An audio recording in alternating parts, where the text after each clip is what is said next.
from from the Adam Sandler movies.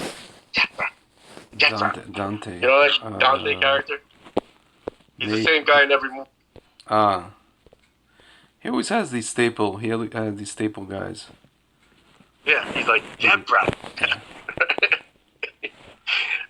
He's a very original guy. I mean, it's the same guy in every movie. But, yeah. Oh, by the way, Ivan asked if you want to. Yeah. He was asking if the podcast. Did he contact you? He wrote to both of us at the same time. But I think let's do it another night. I'm open to do it just another night. Yeah, I was debating this one. I was like, I'm freaking tired, but I was debating it. But then I was like, no. The people need us. Yeah. Yes, they do. So what are we going to give the people? They do. What are we going to give the people? What they want.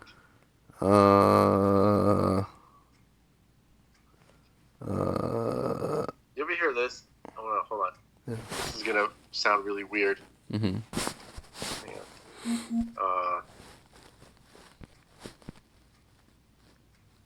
Second.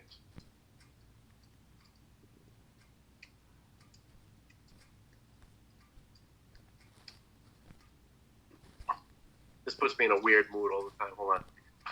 Mm-hmm.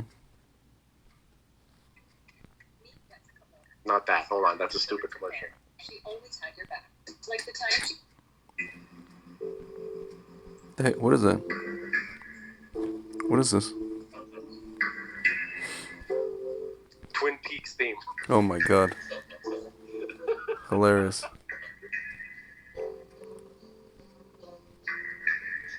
It's crazy.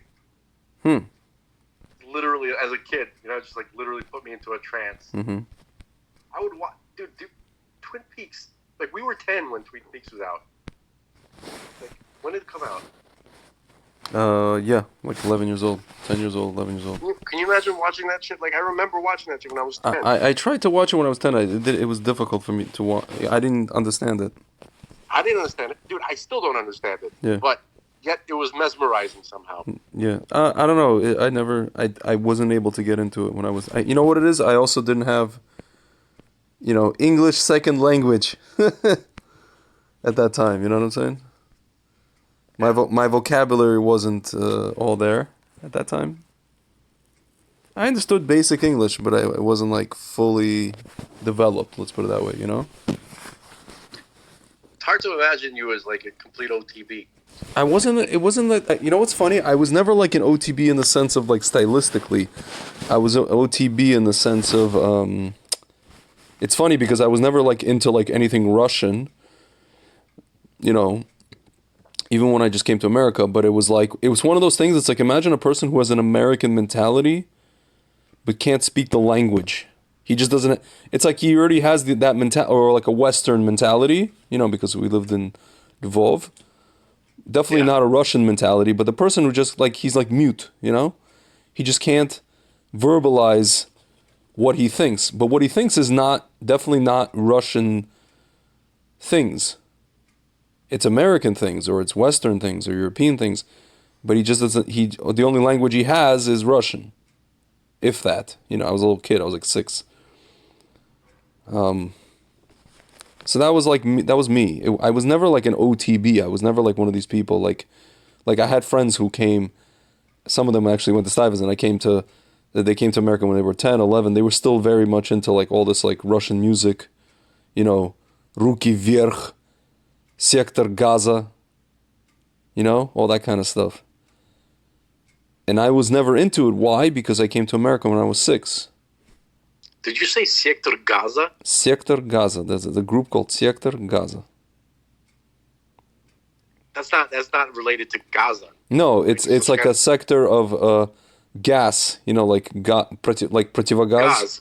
Yeah. Okay. Not that Gaza, like Gaza, like it's almost like Chernobyl, The gas sector. The sector where gas is produced. Dude, I'm sorry to interrupt this fascinating discussion, but I'm just in, I keep shaking my head like, never surprises me. Okay. Another Clinton. We just talked about the Clinton body. Oh yeah, they found another person dead. Mm-hmm. Mark Middleton, Yeah. Clinton special advisor. You know, you went to Epstein Island all the time. Yeah. Listen, like I said, I mean, like we say. Yeah, obituary from Mark Edward Middleton, Little Rock, Arkansas. Yeah, and he's 59. You know, Yeah, if he was like, yeah. you know, if he was like 172, we'd be okay, right? You know. Yeah. Yeah. You know, a person can't live forever. Let's read the Daily Mail article. But 59, dude. 59 is like last generation's 35. Listen. Yeah. I know. Bill Clinton, special advisor who led Jeffrey Epstein into the White House 7 times and flew on the Lolita Express, dies at 59, the latest associate of the former president to suffer an early demise. One of Bill Clinton's former special advisors, who helped cement his friendship with Jeffrey Epstein, has died at the age of 59, becoming the latest associate of the former president to die young. Mark Middleton's family said he passed away on Saturday in a statement which did not reveal the cause of death. Oh, really? The father of 2 lived in Little Rock, Arkansas, and local law enforcement and the county coroner told Daily Mail that they were not investigating the death and did not respond to it. Okay. The Middleton family did not reply to requests for comment. Middleton had for decades run an air conditioning business in Little Rock, but in the 1990s, he was a special advisor to Clinton, out of nowhere, and finance director on his presidential campaign. During that time, Middleton admitted Epstein to the Clinton White House on 7 of the at least 17 times the late pedophile visited. Middleton also flew on Epstein's plane and appears to have acted as a conduit between the 2 men. Daily Mail has previously reported on how Epstein's access to the Clinton White House gave him entry to a world of influence he would cultivate for the rest of his life and use to impress and threaten underage girls he abused. Middleton's death was announced in a Facebook post, now deleted, for the family's air conditioning company, Middleton. Wait, so that's what Middleton was doing? That he did all that? Yeah. He would threaten underage girls? No. That was Epstein. Okay, no, I got confused for a moment. Middleton's death was announced in a Facebook post, now deleted, for the family's air conditioning company, Middleton Heat and Air. According to a report in Arkansas Business, the company was one of the largest HVAC providers in the state.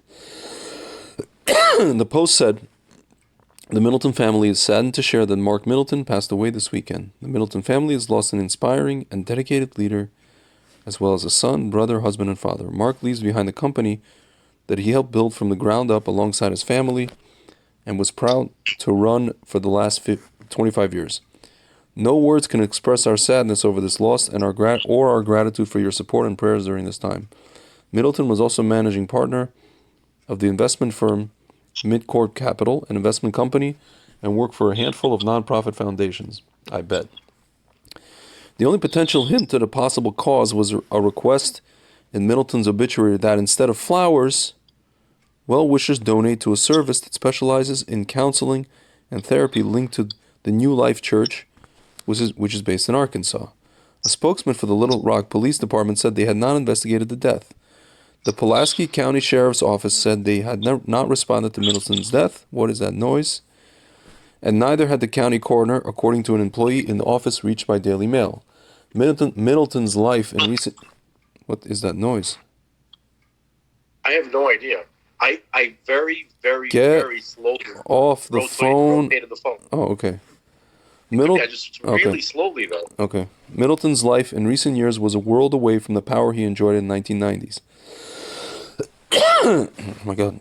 White House visitor logs, previously reported by Daily Mail, showed that he appears as the authorizing authority on 7 of Epstein's White House visits, most of which were to the West Wing. In addition to being a special assistant to the president, Middleton was also assistant to the chief of staff, Thomas McLarty. Middleton left the White House in February 1995 and was accused of setting himself up as an international deal maker, exactly the kind of person that would appeal to Epstein. In 1996, an investigation by the White House found that Middleton had abused his access to impress business clients, and he was barred from the executive mansion without senior approval. Middleton denied the claims.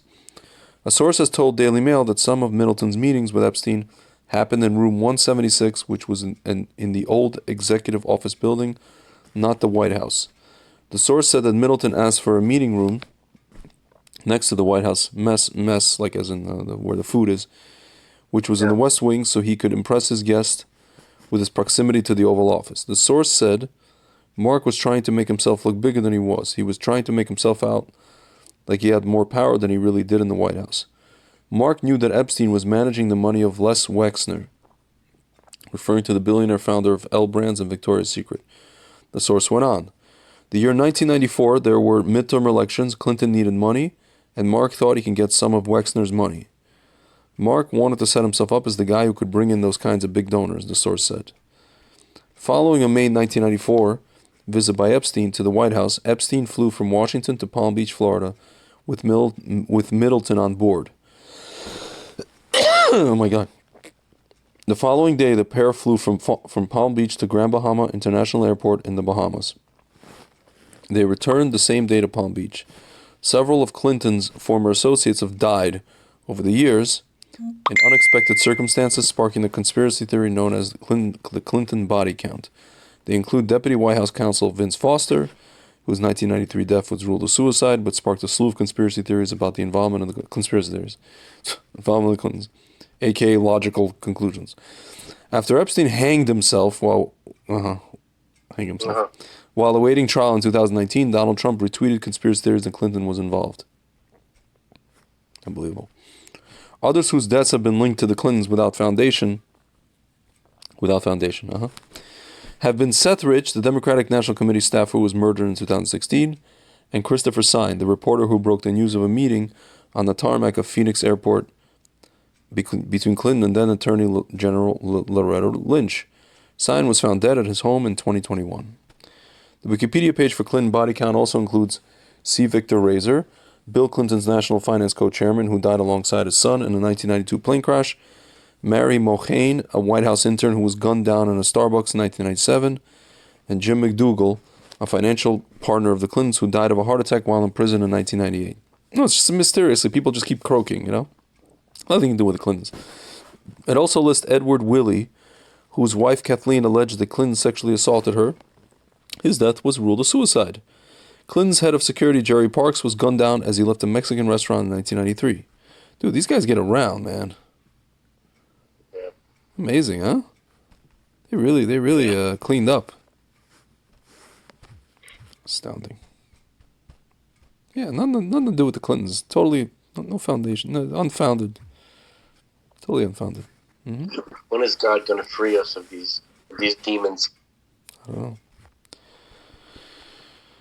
When he decides that they've done the maximum and he gives them the maximum, you know, he like you said, you know, there was a Manfred Friedman, you know, he wants to eliminate their consciousness, and there's apparently a system, how that works, you know. Yeah. There's no other logical explanation. No, there's certainly no logical explanation. When I say when is he gonna free us, what I'm really saying is, please come free us now, please. Yeah. That wasn't even a real question. You know, it's just it's weird. We express ourselves with questions that we're not really asking. Yeah, they're rhetorical. Yeah. By the way, the victims of that building that collapsed in Surfside. Yeah. They got it. Well, I don't know who's getting what, but there's a total settlement of almost $1 billion, $997 million. Victims and families. Who's paying up? I guess there's like, I'm assuming there was some sort of insurance. I'm not sure. Or the people that own those buildings, because those people are, you know, probably billionaires. I'm assuming there was insurance on that. I'm assuming. I mean, someone's paying for that. It's $1 billion. So, there you go. Crazy. So, what else? I don't know. That was just that kind of just stunned me for a second. It sucked any kind of creativity out of my mind. Darkness. Somebody wants me to go out with a girl who grew up modern Orthodox, which is not really my problem. But this girl, I'm on the fence. Why? She's on Twitter, right? Yeah. She has 89 followers, but somehow she has a blue check mark.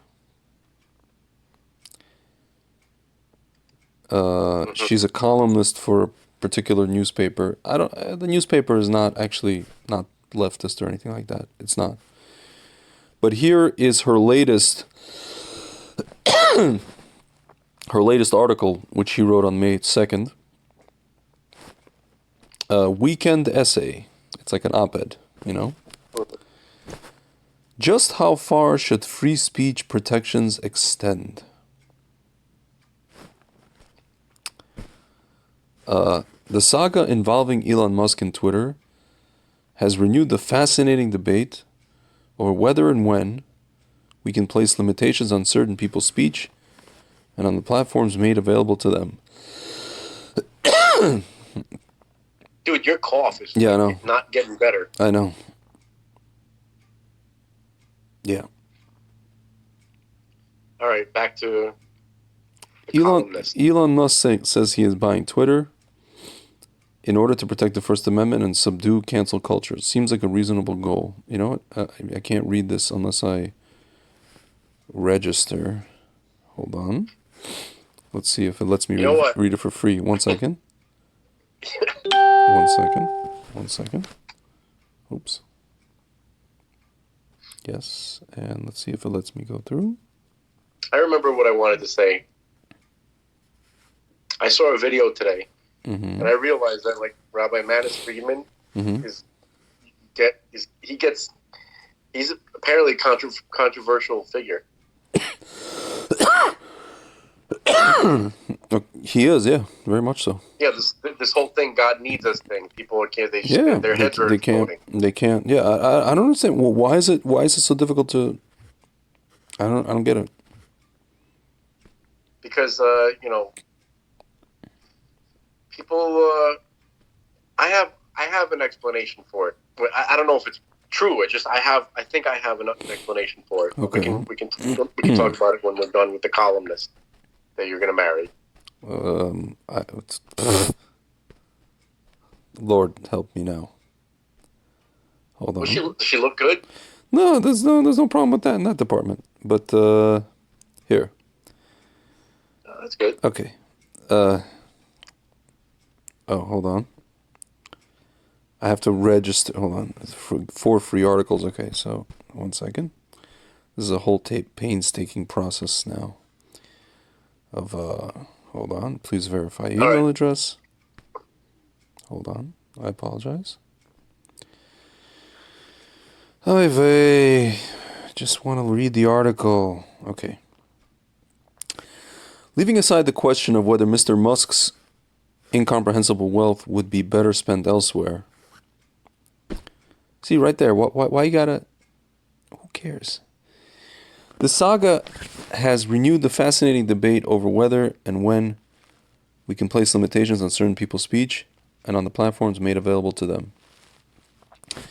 It is instructive to revisit the South Lake debacle, for instance, in which an administrator from the Carroll Independent School District advised educators teaching about the Holocaust to make sure that students could access books offering the opposing, i.e. Nazi perspective. A vast majority can recognize the dangers of granting Nazis the same platforms as non-Nazis. No, I can't. I'm not one of the vast majority. No. What about the murkier situations, though? How much of an ear do we offer people accused of abuses to which there are few or no witnesses, and how much do we, as a society, come to the defense and aid in the protection of the alleged victims? If, as we know, PTSD re-traumatization is a legitimate medical threat to victims, shouldn't the elevation of an abuser's voice be viewed as a sort of ongoing or resurrected crime? Moreover, are we not then complicit in allowing it? No, we're not. When an alleged abuser's defense is published, even though we know that his or her alleged victims will suffer again after the issues are surfaced, what about the victims who make up stories? Supposed victims. Isn't the public granting tacit endorsement to the abuser? Are we in some way protecting the wide berth that allows for all sorts of abuses in our society to go unpunished? These supposed questions are not questions; they're statements. Yeah. Right. Okay. In 2014, at a Berlin-based Catholic and Jewish Emerging Leadership Conference, I met and befriended a priest. Over beers one night, and in the throes of a passionate argument about the seal of confession, he said the threat of delegitimizing the practice outweighed that of protecting a single criminal offender. Yet in Judaism, the saving of a single life is equivalent to saving all the world. He was certain, though, that protecting people's privacy represented the far greater net positive for the Catholic world. Can I stop you for a second? Yeah. Like for the folks at home? Mm-hmm. So just for the folks at home, the rabbis have passed a decree that anybody who reads anybody's private mail, private messages, right? Mm-hmm. All right. That's a lovely sound. Thank you. Sorry about that. Yeah. Anybody who would read somebody else's messages or somebody else's letters or anything, any kind of correspondence that's private, is excommunicated from the people of Israel. Yeah. And then you'll hear other times when they, they'll say that there are certain things that you should rather have yourself killed, rather die before doing, right? Yeah. Because of the damage that it has on your soul, because it might possibly, cut you off from your people. So I don't want Judaism to be misrepresented. There are certain things that are considered more important than human than self-preservation. Yeah. Oh, so let's go on. Is this how we're meant to orient towards the protection of free speech? That on the whole, what is gained is far more important than the sum of its fallout. And if that's the case, how are we meant to measure those two things against one another? Is it more important to teach children that all people are equally entitled, to self-expression than it is to signal, to abusers that their offenses won't be tolerated? Which of these ultimately yields greater safety? Which of these is more just? Must we in the end choose between safety and justice? What? On the subject of free speech, the Anti-Defamation League says the following. ADL passionately defends free speech in America. We recognize the First Amendment protects even hateful or offensive speech, and we believe that the best answer to hate speech is not censorship, but more speech. The challenge we face today is that the people are using their free speech rights in both the real and virtual world to propagate hate, and civility and respect are under assault. We see this trend on college campuses, in cyberspace, and in other arenas. In response to one of ADL's priorities is to promote counter-speech, truth, and respectful dialogue without undermining free speech rights. So there you have the bottom line. Given all the competing values and our inalienable First Amendment rights, I'm still not certain that some sort of witnessless ongoing crime category doesn't need to be examined and pursued by our generation's greatest legal minds. In the meantime, I suppose we'll just have to get used to making a lot of noise about society's ills and living in a cacophonous world.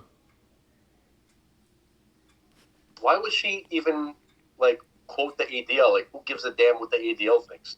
I don't know. I absolutely don't know. And why is she in the throes of passion regardless of whether it's in a discussion or not, with a priest? I'm not sure I appreciate that phrasing. I don't know. I have no idea. Dude, let me ask you a question. Is she, very important question, okay? Just aside from, the fun we're having here. Yeah. Is she vaxxed? I don't know. I think she might be, but I don't think she's She sounds vaxxed. Yeah.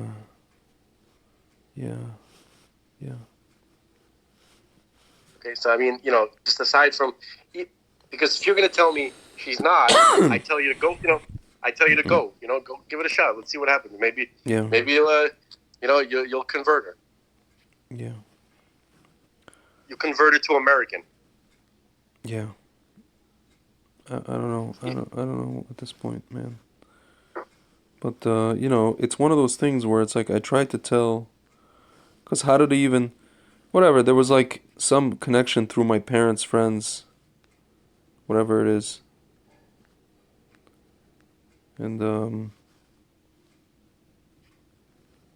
I don't know. And I was trying to say that just by this, the fact that the person has questions about free speech, whether this, whether that, I don't have questions about it. I have questions Okay, about I have questions about a lot of things, but I don't have questions about this. Okay, so listen, that's not a deal breaker. Because, It's not. It's not. With a broad, you know what I mean? Like Yeah. they're gonna. I don't. Like unless unless they grew up, and this goes for pretty much like any girl. Yeah. Okay. Yeah. Unless you grew up as as what's her name's daughter. Yeah.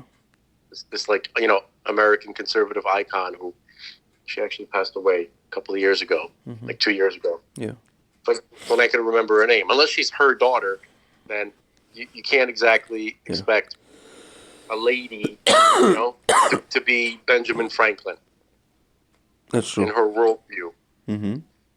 So and worldviews can be molded over time. It's true. No, it's true. Maybe if she hung out with, Jewish Fabios who are well versed in Jewish ideas, right? Then perhaps she'd be, quoting you rather than. Do you know what I? Do you know what I? Drunk priest. Do you know what I thought to do? What I thought to do. Was to, let's say, go on a date with this person, and basically, I'm gonna channel Norm Macdonald now. Be as right wing as don't channel John Malkovich. Be as right wing as possible. And be as right as what is possible? You missed my crescendo because you. No, because I was trying to do John Malkovich. I screwed it up. I'm sorry. Go ahead. And be as right wing as possible.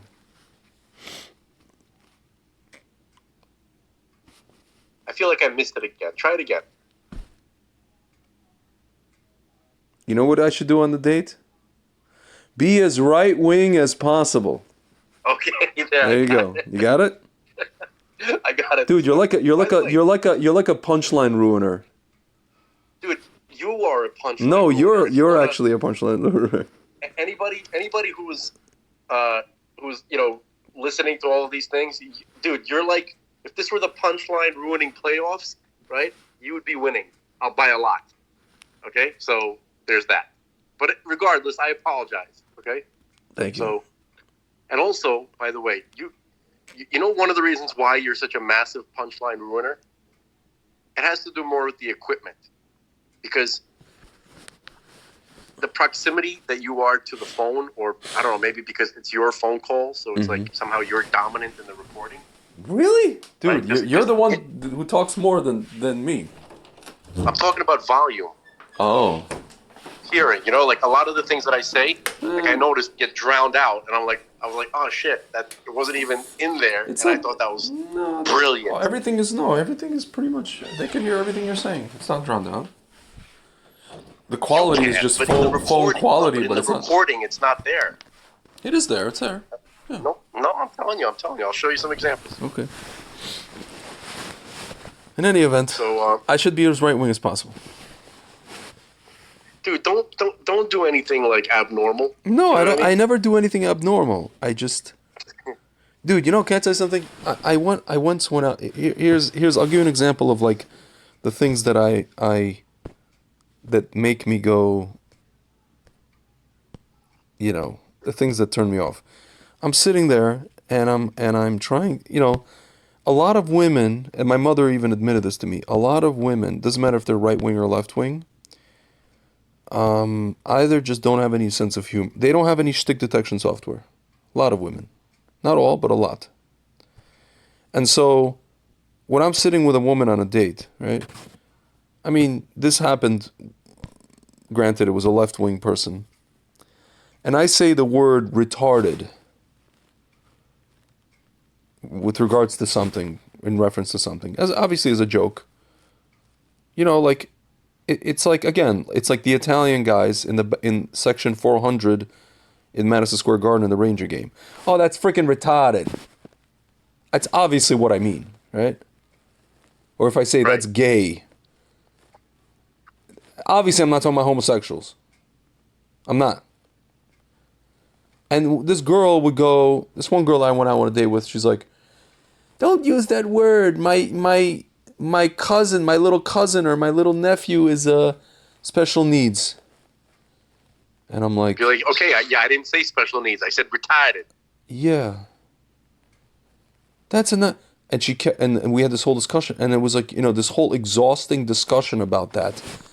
Dude, at the end of the day, all men want, really, all we're looking for, and I know I use that word want and whatever, we just talked about making ourselves bittul and all these things. But listen, man, at the end of the day, a man does not want a woman who doesn't understand shtick. It's a recipe for misery. It's a recipe for a miserable life, also for the woman, because if what comes out of our mouth is offensive to her, then I was in Morristown Yeshiva, and I was catching a ride with two of the guys that were there. One of the Kollel guys back to New York. Mm-hmm. Okay, and he, so his wife was there.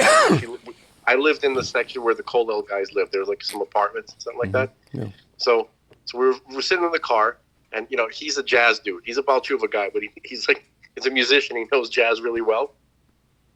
And then his wife is like, she's like, who is this? He goes, it's Avram Fried. Oh, because it was like it was probably like Cecil Taylor or some like whatever, yeah, some famous, yeah, some famous like John Coltrane. Coltrane. Yeah, some famous heroin addict who was a brilliant pianist. But his wife is like from birth. She's a crowd. Okay, so that's right? a different story. That's a different story, man. No. I'm just hold on. Wait a minute. I didn't tell you the reason I'm telling you this. Okay. Because see, he kind of created a thing where he can enjoy shtick that she doesn't necessarily have to be a part of. I hear you, man. So I thought that influenced me, because it doesn't have to be like, you don't have to, like, you would think, right? This is what I was thinking. He must be disappointed that she can't recognize, real slick jazz. You know what I mean? Like, he can't enjoy that with her. But yet he found another way. I don't know. I hear what you're saying, man. Not ideal. Nobody has it ideal. Listen, it's not about ideal. Just, but when this one rabbi tells me, don't say joke, women don't like joke. That just, it's like, you might as well, it's like kicking me while I'm down, Can I tell you that, like, with my wife, right? Mm-hmm. She's a brilliant girl, book smarts and emotional sensitivity and everything. But honestly, we had to work on the shtick. The shtick took a decade. She gets it now. Well, at least by her, it seems like what you're describing she was kind of like a blank slate in that department. Right, but that doesn't mean a blank slate that was willing to absorb. Yeah. No, it was sometimes it was like that's it what wasn't I'm saying. so easy. No, that's fine. But what I'm saying is when a woman is like, like the article I just read, a person already has her kind of. You could see how they would react to my shtick. Wait a minute, hold on. I'm just thinking about the wording that she used, right? Okay. So, all right, clearly she's leaning left. We can see that. Okay. Yeah. However, she does stand out in this environment.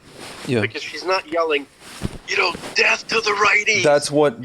That's actually what my mother says. She's like normally these people are very loud and very, and actually, if anything, I mean, there was a guy, a family friend, somebody's son who went on a date with her, and said, yeah, she doesn't strike him as like this leftist.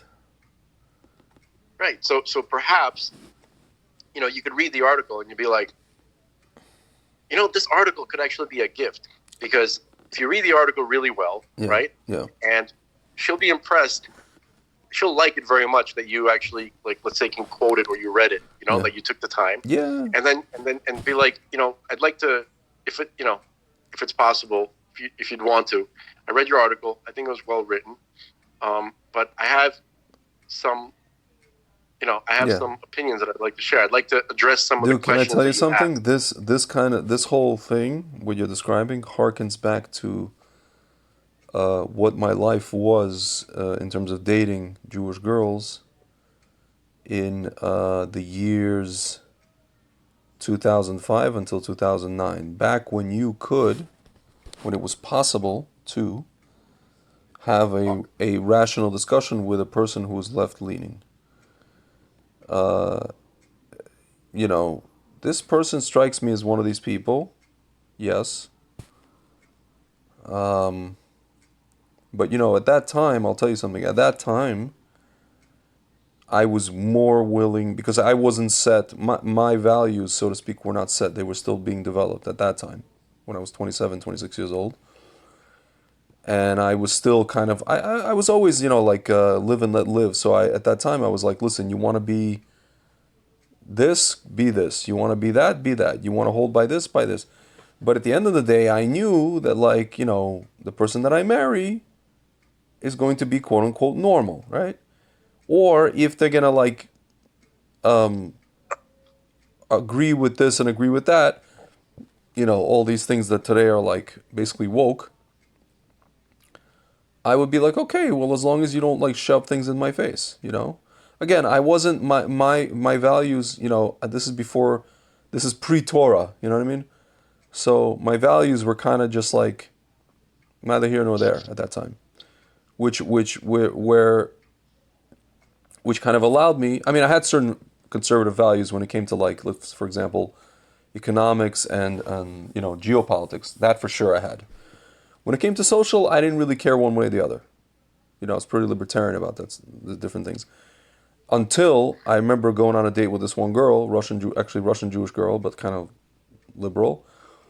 And when she uttered the words, this is 2007, 2008. What is that noise? Hello? You still hear it? Yeah, I just heard a little click. It was 2008, and this girl get off the phone, Ching Chang Chong. Yeah, that actually might have been Ching Chang Chong. Lately, it's been me moving the phone, but that wasn't me. Okay. So this girl basically said, we're sitting on the date, and she's like, so she basically said that, yeah, we need social engineering. But she said it in a way kind of half jokingly, where I didn't really realize that this was where their whole shita is headed. And but then I kind of thought about it, and I was like, okay, wow, there's no talking to these people in the end. I realize there's gonna come a point where these people are gonna have full unfettered power, and there's not gonna be any talking to them. Right now, it's just the tip of the iceberg. So I will say, listen, if we were sitting today and it was the year 2007, 2006, whatever, even 2008, I'd probably say, I'm going to go on a date with this girl and I'm going to have this conversation. I'm going to ask her questions. I'm interested to know where she holds on this and where she holds on that. I'm interested to even get into the discussion. I'll tell you something, man, and you could say that I'm set in my ways. Maybe I am. Or not set in my ways, but maybe I already understand, I've already taken the time, at least the last 10 years, if not more, to sit down and to absorb, you know, the Torah in my bones. And when I say the Torah, I mean authentic Torah in a real. I would like to think in a real way, to where I don't even have the koach. I really don't. I really just don't even have the koach to entertain entertain these things, or B, to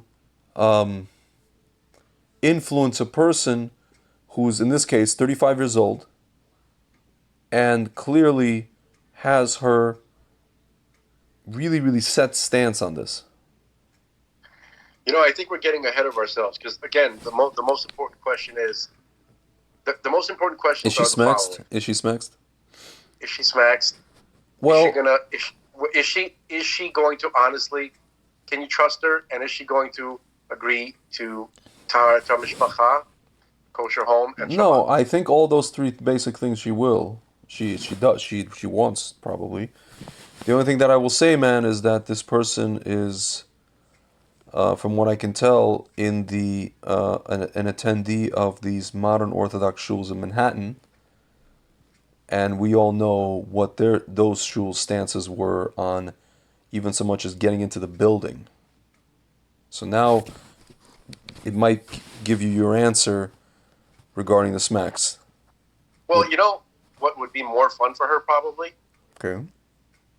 Like, like, I don't know, like Upper West Side Chabad or something like that. You know what I mean? Like, It could be, easy, but easygoing, I know. much more fun environment. I know, no, I know, but that's not even the point. The point is, if she's running in the circles of all these Modocs shuls, just on I'm talking about a practical level, the person most likely put garbage in her system, unfortunately. Okay, so let's determine that before we continue. Yep, you're right. Let's make that determination before we continue investing in this person. I'm like, that movie Venom. Yeah, Did you see it? I didn't see it, but I know what you're talking about. Yeah. So basically, it's like Venom. It's this like, I guess this kind of like alien substance, which became this guy's suit. It bonded with him somehow, right? Like, I don't know why. It was like a match for this guy, and they became like kind of like one unit, and so you had Venom constantly talking to him, kind of like his like evil inclination. Yeah, it's right? a mm-hmm. Right? And he's like, "When are we going to go out with that girl?" It's like, that's so funny. That's really funny. Something, right? I like her. Let me eat his head. Yeah. Listen, I'll tell you something.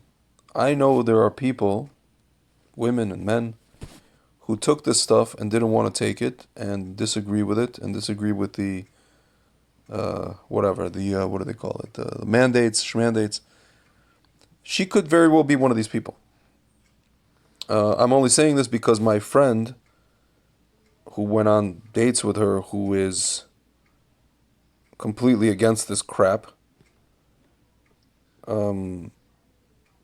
this is the report he came back with regards to that. You have a friend who went out with her? This is how this even came up, because basically he's not Shomer Shabbos, and that was like a deal breaker on her end. Actually. And he wasn't ready to do this and that, so he basically was just like, and I'm like, really? That was the reason? But I guess, like, apparently so. Even unless there's something else, and which I would need to. Was she married before? I'm not sure. I don't think so. Okay. I would imagine, this is not a knock on her, obviously, but I would imagine, a woman who grew up frum, she did grow up frum. Guys unfortunately, or maybe fortunately, I don't know. Unfortunately for her, let's say. Guys in the frum community, most guys, they are looking for a woman who is literally less opinionated. I'm not saying I am, but that's the majority of guys in the frum world. So if you want to, asking the question, why is a woman supposedly, decent looking, intelligent, but is still by herself? I mean, listen, man, I have an excuse. I came to all this when I was 31 years old. And then I was engaged, and I was, you know, like walking around in the desert for 8 years, the last 8 years. But quality women in the frum community, they get swallowed up by age tops like 27, 28. They're not left alone, into their mid 30s. And if they are, something's up. Am I making sense? No comment. Okay. When it What? comes to this sort of thing, I'm very, very scared. Very scared. Okay. I'll tell you that straight up. I might not even be a good person to talk to for the following reason. I knew a girl, right? Mm-hmm. Who she was kind of like just starting to become from, like she had gone to yeshiva, right? Yeah. But she wasn't, she's like from a Russian family. She was like familiar. She knew she knew Hebrew and stuff like that. Mm-hmm. But she was kind of like, not religious. Let's just semi-free spirit, okay? But she was kind of getting interested in it. And then there was a person who was, this is a very beautiful girl, by the way. And she, and there was a person who was courting her, right? Who was much older than her, right? Probably like mid to late 40s. Okay? He's a very religious man who actually, he was a widower. Mm-hmm. He had lost his wife, and he had a bunch of kids, and he was courting her very assertively, not aggressively, not nothing inappropriate, but it wasn't he wasn't laid back about it. Okay? He was very forward about his intentions and very much wanted to marry her, and she was just getting started, right? I was like, this doesn't look like it's a good situation for her. This is a person who's just kind of starting to become religious, and then, what is she going to end up marrying a middle-aged guy? She's a young, beautiful woman. She's going to marry a middle-aged guy with a bunch of kids, right? Like she didn't even go she's like at the stage where she didn't even go to Aisha Torah yet, that kind of thing. She's just like getting interested, something like that. Mm-hmm. So she asked me, like, what she should do. I said, this is not for you. I mean, this is not going to be good for you. Mm-hmm. I mean, like, you have to, you need to learn a little bit. You got to kind of like get more. And since that time, when things go wrong, right, in my life, and it makes no sense why it should, right? Mm-hmm. So my paranoia kicks in, and it makes me think, like, was I cursed for interfering with something I should not have interfered with? Regardless of what it looked like to me. Yeah. Now, you know what I mean? That's why I'm not going to say stuff. Whatever is obvious to you, it's that's obvious to you. I can't put my input. I get it, man. I get it. So let's just start with one. It's just that I see a pattern I see patterns, But also, It's just my way of making sense of the world, I guess. I don't know. Or at least a certain segment of the world that I live in, Hey, what if it's like, you see her, and it's like, where have you been all my life? And she feels the same way. Yeah, then, dude, you kidding me? It could very well be that. You kidding me? You know how I know? Do you know how I know? Or at least it could be just physical.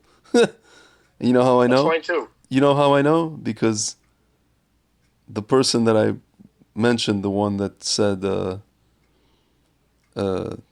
that there needs to be social engineering. I gotta say, I mean, Okay. you know what I'm We talking got about. it. You know what All I'm right, talking about, okay? Enough said. You know what I'm Enough. talking about. So like, yeah, man. Yes, I know. It doesn't preclude anybody from anything. There's this, and then there's that, and those are You know two what I'd like different to talk things. about for a moment? I'd Yeah. like to steer the conversation away from romance just for a moment, and I'd like to steer it towards anger and violence. May I? Towards what? Anger and violence, if that's okay. Please. I remember this was years ago, when we just got to Miami, the first couple of years, right? Me and Tani, my wife, were sitting at a restaurant in North Miami Beach, which is called Sarah's. Okay, it was on 123rd Street. It has since closed, but it was around for a long time. It was like a cool, American fun food thing. Burgers, pizza. Obviously the burgers were vegetarian, but they did it good. And we're sitting there in this American place. Okay, I'm wearing a shirt, like a T-shirt that, but it has like 4 pictures. No, it doesn't have 4. It has 1 picture of Ronald Reagan, right? Mm-hmm. But like with the Obama treatment, like that blue and red kind of like mural. Like they had this like stuff that they superimpose on a face. Mm-hmm. These colors to make it look more dramatic and cool, right? Yeah. And they did that for Obama and his campaigns, but this shirt I was wearing did that for Reagan. Yeah. Right? That's And I hilarious. saw this kid, not a kid, he's probably in his mid-20s, right? And he just looked like a dirty leftist. Mm-hmm. Okay? He had all the dirty leftist, symbols on him, on his person. Okay? Mm-hmm. Just like kind of like an unkept, kind of like hipster, like facial fuzz. Okay? He had like this certain way that there's like a uniform. You know what I'm talking about? You can recognize Yeah, it. yeah. It's kind of like it's kind of like a carny. Yeah. Right? Somebody who's trying to kind of simulate a carny, but still is, doesn't succeed because they don't want to be a carny. They just want to kind of look like. You have truckers, and then you got guys who are trying to look like truckers, but there's something that's a little inorganic about it. Mm-hmm. Right? Doesn't look like a guy who's driving a truck, but he's wearing the stuff, that kind of thing. Okay? Yeah. And he was walking by, and I'm sitting there with my wife, right? And he has this all of a sudden he has this look on his face, like he's, like he's sniffing something he's looking at me, right? Mm-hmm. And he's doing this without any fear whatsoever. Yeah. Let's talk about why this skinny little sack of shit felt that he could be that. I'm a complete stranger. Yeah. Right? And why he felt that he could, all right, forget the shirt. Just imagine I'm wearing a MAGA hat. How about that? Yeah. Okay. All right. So that was my version of a MAGA hat then. Okay. Yeah. So, and he has this look on his face, like when somebody smells something bad, they make this face. Yeah. And if I was alone, that'd be one thing. But my wife is sitting right there. Yeah. You know what I mean? I don't appreciate any type of hostility. Yeah. Towards the direction of my wife. Yeah. Yeah. So I had an urge to take, those tissue dispensers, those napkin dispensers that were like those old school ones that like big hunks of metal. Yeah. And just smash them in the face with it. Yeah. And I wish I could broadcast it across the world. Because what am I trying to accomplish? That this kind of impunity in which the behavior, right, that these people feel that they could have, right? Why aren't they scared to? And I'm not saying that they have to, that one section of the population has to be scared of the other section of the population. Yeah. I'm saying something like this, something much simpler.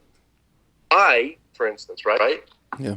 To a place, I don't want to start any type of confrontation with anybody I don't know, or even people that I do know. I don't want to be in any type of confrontation, right? You never want start something like that because you know that it can escalate. God knows what could happen. Tragedy occurs, right? Yeah. So even if there's a bunch of stinky leftists like him, right? I wouldn't want to start with him because I'm going about my day. Mm-hmm. Okay, I don't need this in my life. Okay, Yeah. and yet, and this is just one example. This is just one example of something that I've experienced often, and it's not just me. A lot of people they're walking around with impunity, and these are beta boys. Mm-hmm. Why do beta boys feel so confident that they can do this? Yeah. And look what happens to these beta boys. They turn into Antifa, who are just skinny, shitty little punks. They can't fight. The problem is they're so backhanded. Is that a word? Yeah. Backhanded? Yeah. Underhanded. Underhanded. That's what I'm trying to say. Thank you. So underhanded and dirty, like in their, not even on their body, which they are. Yeah. They're dirty in the way they operate. Their morals. Yeah. Okay. They'll they'll slither by. They'll stab you. They'll hit you with a bike lock. Or, Yeah. They'll hit your little girl. Yeah. They'll hit your wife, your grandma. Yeah. No, but that's how Bolsheviks operate. Yeah. Right. I want to grind them up. Dude, these people are on. You understand? They're basically on MK Ultra or one of these mind control drugs. They're on something. That's one way of putting it. Yeah. It was creepy on the Gateway Pundit. Mm-hmm. This kind of made me shake my head at them, but at the same time, I kind of understand. A couple of days ago, they posted there was some kind of abortion protest going on somewhere. I don't remember. Probably outside of. Yeah. So one of there's a bunch of ladies there, right? And the camera was kind of walking, somebody was taking footage of this, and then all of a sudden, for a second, one of the girls that was there looked like a demon. Yeah. One segment. Sorry. Yeah, you were saying? That's fine. Everything okay? Yeah, it's fine. Just somebody knocked on the door. Oh, so one of the one of the girls, for a second, she turned towards the camera, and this is probably pixelization and that kind of stuff. Yeah. But she had this weird demon face. Yeah. It was like Exorcist. That's what it looked like for a second. Yeah. Yep. And then you see her later in the video. She doesn't look like that. So they posted. Was a demon caught on camera? I'm like, guys, come on. But at the same time, it's an interesting question. I'm not saying they weren't even saying that the girl was a demon or that she even realized that she was a demon, but they were just basically saying that this whole thing that they're involved in is demonic, and sometimes is the evil manifesting itself on these people. Yeah, it is. Of course. I don't know about the image, but you don't even need the image to see that they're demonic. Yeah, of course.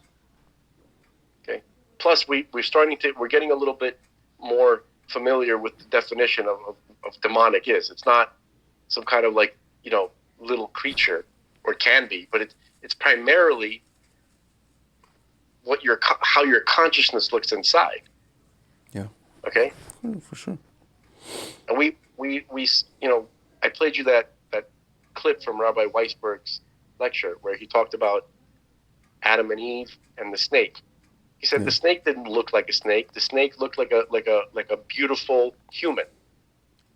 And he said all the animals looked humans. I mean, they might have had slight variations somewhere that was, that kind of give you an indication of what kind of species they are. You know what I mean? Like maybe there's a little dot on the back of the ear or a pointy tip or something like that. But overall, they looked human and they could actually breed with each other. Okay? Yeah. So it's not about the look. It's about what's going on inside the consciousness. Okay? So that's clearly demonic. Yeah. What's happening to these people. Yeah. You know how we know?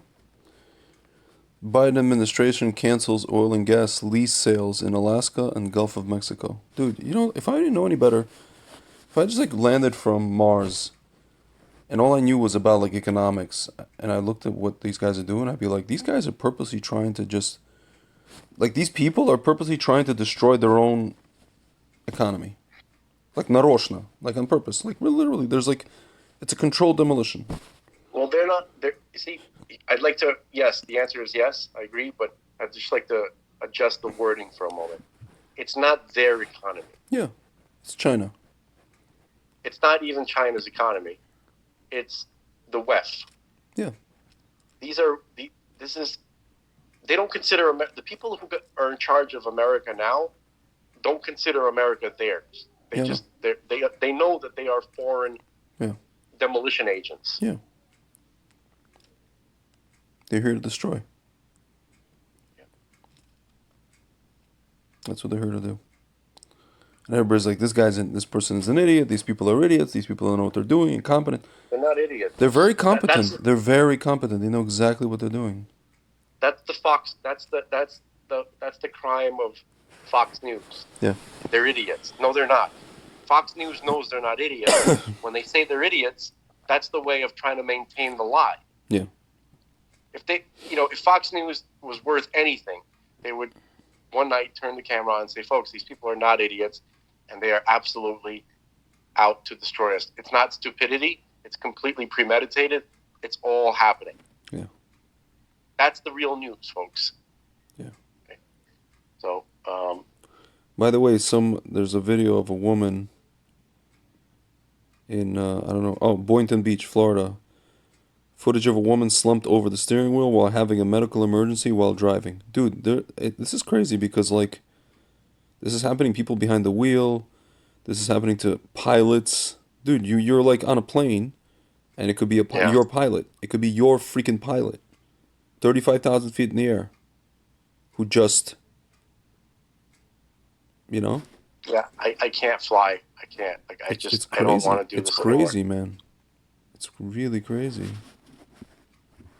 I don't know, man. Like, I'm flying to Israel after Shavuos, American Airlines, Like, how do I know? It's insane. It's really, really insane. I don't know. Scary. I don't know that, dude. Well, back to supernatural intervention. We need it. Yeah. Yeah, look at this. A passenger with no flight experience safely landed a private plane at Palm Beach International Airport Tuesday after the pilot suffered a medical emergency. Dude, now it's getting to a point where like regular people are like landing planes. This is so insane. Weird. I was just having a daydream about that like yesterday. Like, what would I have to do? Yeah. Like, would I be able to follow the instructions and land a plane if I could speak to somebody? Yeah. That kind of thing. Like Sully Sullenberger or some shit. I don't know. It's crazy. Yeah. I don't want to be a hero. Not like Sully. Actually, Sully is a lifelong excellent pilot. I don't want to be a hero. I don't want to be a hero. Hero.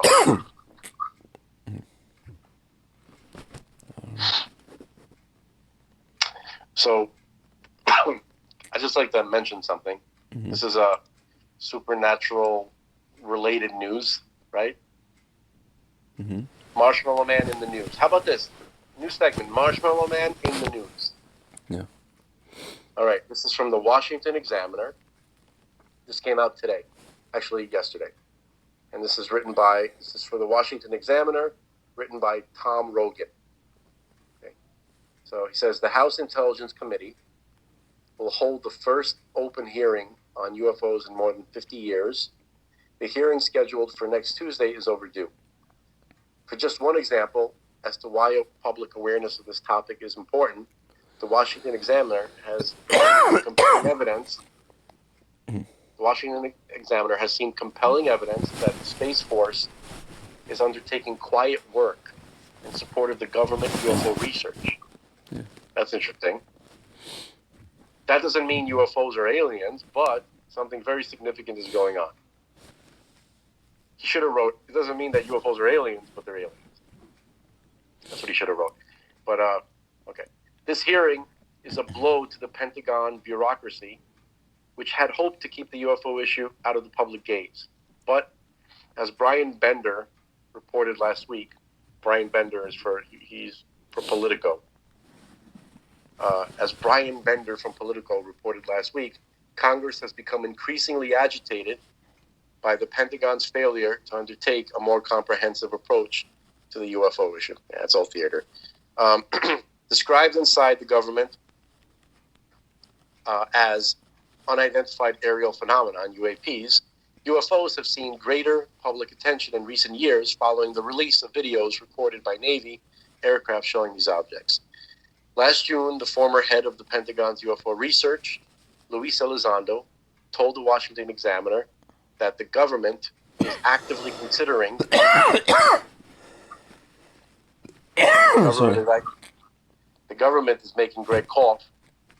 Yes. So you wouldn't hear the truth, folks. It's part of the cover-up. Yes.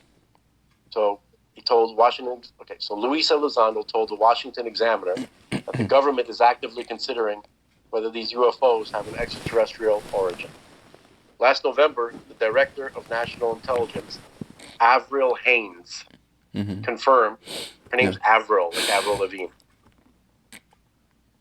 Okay, which is interesting. I thought Avril was the only Avril in the world. I thought that was a crazy name, but anyway, the Director of National Intelligence, Avril Haines, confirmed.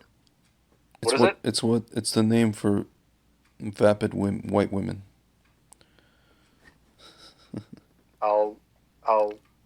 I hope that the Director of National Intelligence didn't hear you say that, but she probably won't. Okay. So the Director of National Intelligence, Haines, confirmed. Dude, get some water. Yeah. Get a tea. Make a tea. Yeah, okay. I'm gonna do that. I'll try it one more time. The Director of National Intelligence, Avril Haines, confirmed that this hypothesis is under consideration. We already forgot which hypothesis. Yeah. Here's the hypothesis. Last June, the former head of the Pentagon's UFO research program, Luis Elizondo, he told the Washington Examiner that the government is actively considering whether these UFOs have an extraterrestrial origin. Yeah. Okay. So the Director of National Intelligence confirmed this hypothesis is under consideration. Last June, the former head of the Pentagon's UFO research. Am I just literally just reading exactly the same thing that I just read? Yes, I am. It could be. I got disoriented. I'll continue. But what's motivating Congress to take public action is its access to a larger portfolio of imagery, data, and military witness testimony that has yet to be released to the public. That's why Congress is pissed off, because they're not releasing the juicy stuff, the good stuff. Yeah. Some facts are clear. For one, most UFOs are misidentified aircraft or balloons, blah, blah, blah. Weather events, blah, blah, blah, classified foreign U.S. military apparatuses, blah, blah, blah. Or the product of creative imaginations. Okay, great. A small but significant number of UFOs, however, appear both visually and by sensor platforms such as radar and sonar to be intelligently controlled vehicles of exceptionally advanced technical capability, like instantaneous acceleration. Members of the Congress on the Intelligence and Armed Services Committees have seen some of the imagery and data involving these exceptional UFOs. Like Tim Burchett, the congressman that I played the recording for you, he was saying that, these things coming out of the water, into the water, they showed him those videos. Okay. He's one of these guys. So in Congress. So these briefings show UFOs with performance characteristics to include instantaneous hypersonic acceleration. Folks, let that just sink in for just a moment. Yeah. Instantaneous hypersonic acceleration. Okay. Yeah. Ease of travel between air, water, and space. Yeah. Which, folks, you know what that means? That means they act like there's no friction. Yeah. Like they fly in space just like they fly in our atmosphere and in the water. Yeah, like there's no difference between gravity is not a factor. Gravity nor friction nor substance. Yeah. I had a question like, could it fly through rock? It's crazy. Like does any material have it? Do they care about anything? Yeah. So it's crazy. Yeah. Okay. So that's what we're talking about here. This ain't the X-Files. Anyway. So let's see. hypersonic acceleration, ease of travel between air, water, and space, and the ability for active concealment. Yeah. These UFOs do not appear to have conventional flight surfaces. There's no wings, or they don't have any obvious propulsion systems. Right. So, newer information. Basically, you know what it's like? Think about, like, imagine you have, like, like a big piece of marble, right? Just a piece of stone, solid marble, or granite. Okay? And you kind of just get a big chunk of granite, and you polish it up, and to make it look like a capsule or a tic tac. Yeah. That's exactly what we're describing here. Okay? So can you imagine that thing flying through the air and performing all this stuff? No wings, no engine, no nothing. Okay. Yeah. So that's what he's saying. Okay. So members of Congress, let me scroll up. Okay. So newer information on, so the UFOs do not appear to have conventional flight surfaces or obvious propulsion systems. Newer information on these UFOs comports with military witnesses and some radar returns recorded since World War II. Perhaps, most important of all, these most exceptional UFOs are not secret U.S. military vehicles. While a Senate-mandated report last summer put these exceptional UFOs into, quote, an other category, right, of an identified nature, right, that's the wording, the U.S. intelligence community has no evidence to suggest that they belong to China, Russia, or another foreign state or non-state actor. They are simply too advanced and too unconventional in their behavior patterns. So next week's hearings will include the Undersecretary of Defense. Sorry. It's all right. Next week's hearings will include Undersecretary of Defense for Intelligence and Security Ronald Moultrie, whose department has had some recent UFO-related issues, and Deputy Director of Naval Intelligence Scott Bray, who's having to deal with this literally every day, by the way. Didn't say that, but I know that separately. This is an opportunity for Congress to begin asking the hard questions under oath. Here are the 5 suggestions that would cover key areas of concern, and this is why I wanted to read this. Number 1, will you commit? These are the first question that Congress should ask these Pentagon officials. Number 1, will you commit that the Airborne Object Identification and Management Synchronization Group is granted access to all classified programs and contracts as its officers request? Okay, so that was the actual question. So then here's the commentary. The ludicrously named Airborne Object Identification and Management Synchronization Group was designed as the Pentagon's effort to get ahead of congressional action that mandated its more comprehensive research of UFOs. Yet, if Congress keeps up the pressure on the Office of the Director of National Intelligence, which has supervisory authority for the Pentagon's research efforts, it can ensure that AOIMSG, that's this group, this UFO research group, AOIMSG, has the authority, direction, and resourcing to be effective. The critical element of this effectiveness will be determined by AOISMG's ability to access highly classified, sensitive, compartmented information and special access programs that bear relevance to the subject. This must include efficient access to classified contractor programs outside of the day-to-day supervision of the U.S. government. That's the military-industrial complex. If Moultrie and Bray do not commit to this access, Congress will know it must take further legislative action. That was a very long-winded thing. I'm not going to read the commentary. I'm just going to read the questions from this point on. The second question that Congress should ask them is, does the Department of the Air Force retain data indicative of UAPs operating in space or Earth orbit? Will you commit to better collating? How would you pronounce the word collating? Is it collating? No, collating, like collated. No, I know the meaning. I just never heard it said collating out loud. Yeah. Will you will you commit to better collating data? So what's interesting actually says here, a 1971 treaty between the United States and the Soviet Union, which continues to be referenced in Space Force guidance, includes an explicit requirement that both sides report the detection of UFOs entering orbit. That was back in 71. Mm-hmm. Okay. Anyway, question number 3 for these officials. Is there a correlation between recordings of UFOs and U.S. nuclear assets? And he said, and then basically the commentary is that the answer to this question is yes. Like, we already know the answer. Okay. Mm-hmm. Like, officially we know the answer. It's not even like guessing. Okay. Question number 4. Do your intelligence analysts have any leading theories as to how UFOs operate? Mm-hmm. Is gravity manipulation one theory under consideration? Okay. Yeah. And number 5, will you pledge to release reports on the study of exotic material related to UFOs? That's the 5th question. All right, that's the end of the article. Mm-hmm. Washington Examiner, written by Tom Rogan, released yesterday.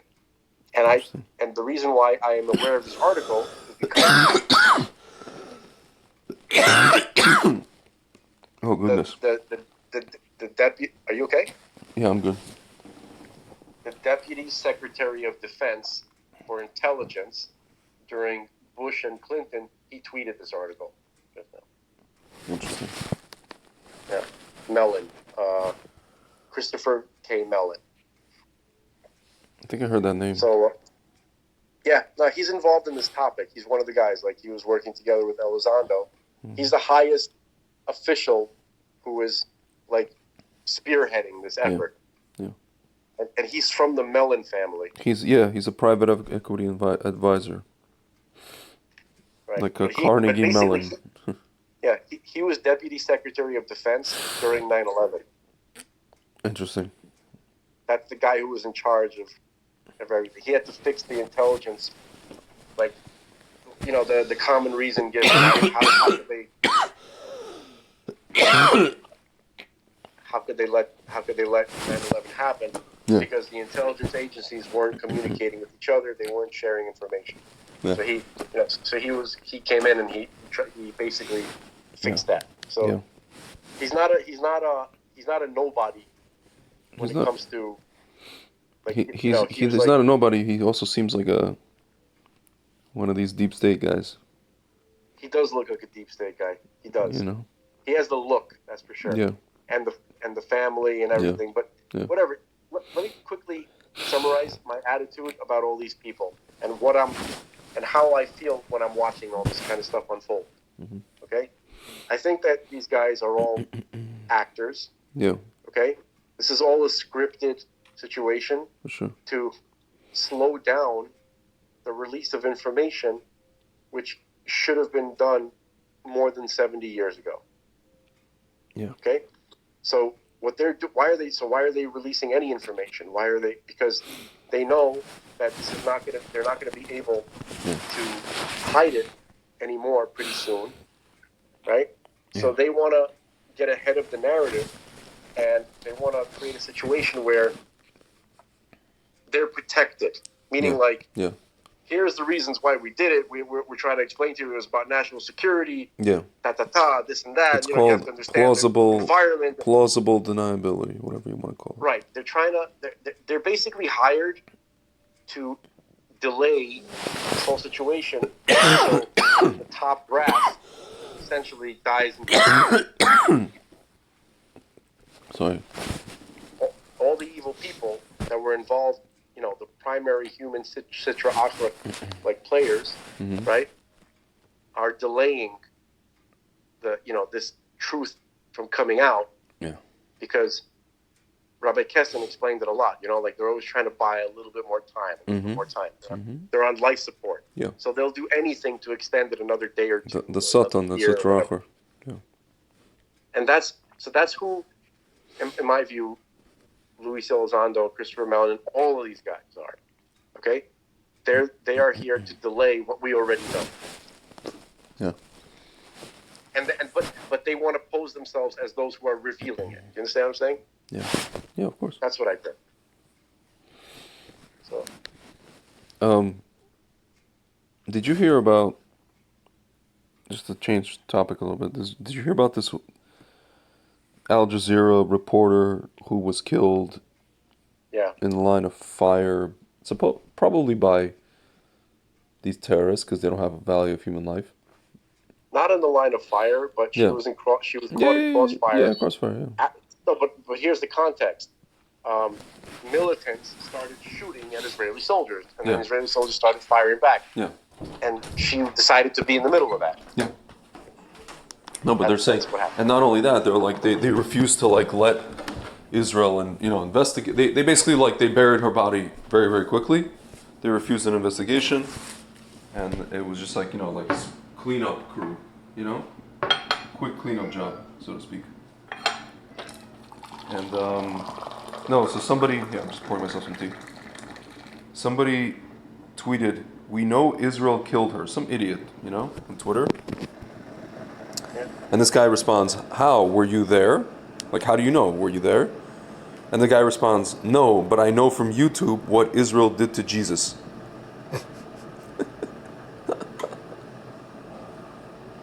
Okay. And therefore what? Yeah. Hold on. Yeah, so that was basically the response of this guy. That he knows from YouTube that we killed Yoshka. What do you think? Is that a logical argument? YouTube has a very important role to play in this world to Yeah. teach that guy that we killed Yoshka. Yeah. Yeah. It's just amazing how people, like Rashida Tlaib, obviously she's doing her job, whatever her job is. And she's just like, this is what apartheid Israel does, la la la, Yeah. And of course, nobody's gonna like go research what actually happened. People are going to assume that Israel is the the evil party here.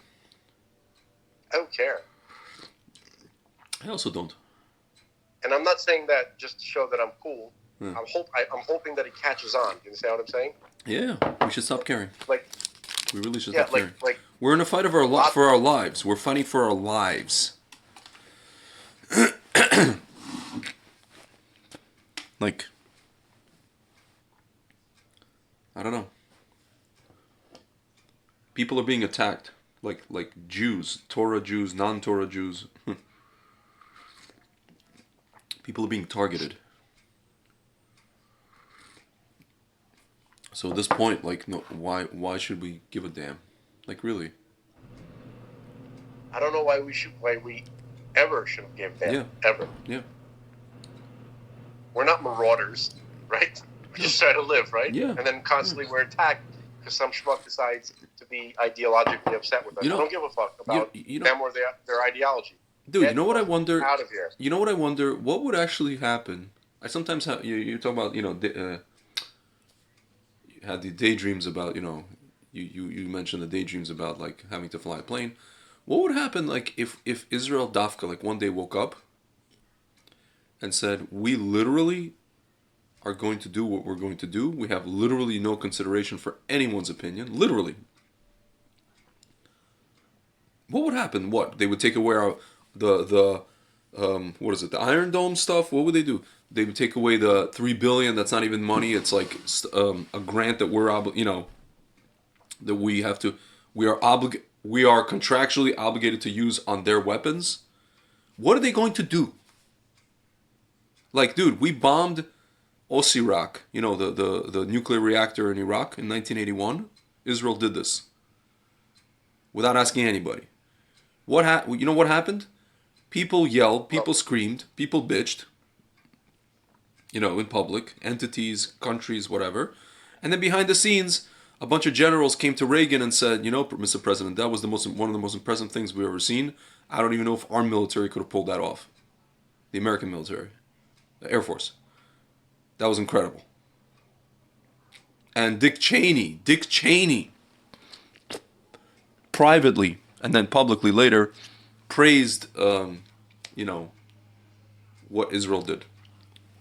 And he said, this saved us years of, work that we would have had to do, supposedly, allegedly, against Saddam Hussein. Yeah, nobody... Dude, not enough people acknowledge that. Yeah, you should read the book called Raid on the Sun regarding that whole, story. By Roger Clare. Dude, so what would the world do? They wouldn't do anything. They wouldn't do it, just like they don't do anything about anything anyway. Anything that they're supposed to, anything about bad people. What would they do about us? Nothing. They wouldn't do anything. They wouldn't do anything. They wouldn't blow us up. They wouldn't drop a nuke on us. They wouldn't. Yeah, we know. So let's. What are we doing? Let's get into the express lane of the point of this. Dude, the express lane is there must be other considerations, or the people who are leading Israel are Erev Rav. No, that's not what... Yeah, so here's what I want. I just wanted to, I wanted to get more into it, not get out of this conversation faster. That didn't sound good. So here's what I mean. Why does anybody in Israel think that we should care about what the world thinks about us while we're trying to not die from the demon beasts that are trying to kill us? Mm-hmm. Why? No, the question is why. Who's doing that? Yeah. Right? So you could say it's the nature of Jews. Perhaps it's not helpful, right, that they're so soft in the head. But I don't think that's the primary issue. The primary issue is you have an Egyptian priesthood, right, that is controlling the Jewish people. Yeah. Ancient Egyptian priesthood that is controlling the Jewish people. Okay? Yeah. And they are the ones who are manipulating, brainwashing with all sorts of symbolism, cinema symbolism, all sorts of psychological techniques. Yeah. All right. They're trying to make people feel bad, right, about their enemies. Yeah. They try to. They're telling the people that you're not the victims. It's really your fault that this whole situation. It's the Egyptian priesthood has been whispering this crap to the Jewish people. I mean, since the beginning, but most recently, ever since they established the state of Israel. Yep. Okay? They've been, and why are they doing this? What's the primary reason? Why? Because if they weren't doing this, right? If they weren't denigrating, or if they weren't convincing Jews to denigrate themselves and to kind of, sort of blame themselves for the situation, right? Yeah. Right? What would be the result? The result is wait a minute. This Egyptian priesthood is not concerned about, they're not as scared about Jews, being strong enough to defend themselves and not being that's not their primary concern. Yeah. Their primary concern is the next step. Yeah, of course. Because if Jews get into the mindset that, wait a minute, we don't have to care what our enemies say. We're here. Yeah. This is our land. It's like we're the crickets. It's like what Jonathan Pollard wrote, that they convinced us that we're the crickets of the story of the 10 Spies. Right. But why? So the answer is because that will lead us to Torah and mitzvah observance. Yeah. Oh yeah. That's the gateway drug. Yeah. Right? Just to borrow a term, right? For Jews, right, to become more connected to the land and to begin observing God's commandments. So this Egyptian priesthood they're not even hiding anymore. You have Lieberman, who said, Israel will not be like King David, we're not going to follow this messianic insanity by Smotrich and... No, he actually said King David. He said King David, but he also constantly says, this messianism or this messianic insanity will lead us to whatever, destruction or something like that. Right. So that's just one example, but these guys are saying crap like that all the time. Okay, they're not even hiding it anymore. Okay, so far they've said everything except for we are the Erev, an ancient Egyptian priesthood, which is here controlling your minds to make sure you don't do Torah and mitzvahs. Yeah. They've done everything short of that. Yeah. Okay. So we're keeping you down, not because we want you to be these wimpy losers who feel bad that and blame yourself for everything that's going on. It's not that. It's just we don't want you to. If we were to make you strong, if we were to let you be strong and normal, then it's going to lead you to putting on tefillin or wanting to do the Korban Pesach or praying on the Temple Mount or doing some kind of agricultural commandment. Even that guy, even that gentleman that we spoke to the other day, who supposedly is like pro-Israel and pro-everything and this and that. Even he mentioned that we don't live 3,500 years ago. We don't have. What is it? The sages canceled the necessity for korbanot, and because we don't have a temple. And I neglected to tell the guy. I'm like, well, that we want it back, right? That's the goal, right? Like, I don't know if you got the memo, but that's what we want. We want the third temple back, and we want all that stuff back. Whether or not we're going to do it with animals, that's a debate. Or cook, whatever, that's something else. But we want the temple back, right? Like nudge, right? If you noticed how he was describing his daughter, right? He was saying that she horseback riding and parachuting and jet skiing and water skiing and what I mean? It's like he's like she can you can still be you can do all that kind of stuff. Yeah. And you can still still be kind of like traditional and say hi to God once in a while if you really think He exists. That's basically what he was saying. Yeah. Okay. That is real, and that's part of the reason why the Erev Rav. That's not the primary reason, but that's part of the reason why they are doing this, why they are perpetrating this mind F on the whole country. Yeah. Right? Making them feel like it's their fault because they're scared that their daughters won't be able to go horseback riding comfortably without wearing a skirt. Yeah. Okay? Yeah. Or they're not going to be able to go to the beach, in their bikini and feel good about their femininity and show their beauty off. Yeah. It's fucking idiots. Yeah. Those daughters are getting stabbed and raped by Arabs because of you. Yeah. And you're worried whether or not don't worry, she was wearing the bikini when it happened, you fuck. Yeah. Yeah. It's astounding. Sorry for the language, folks, but that's just what it is, I'm not really sorry. Yeah. Sorry. I feel I feel like I don't like anybody to to get upset. I'm not trying to make anybody upset, but that language is appropriate. Actually, we want people. Actually, dude, can I say something? I want people to get upset. People are not upset enough.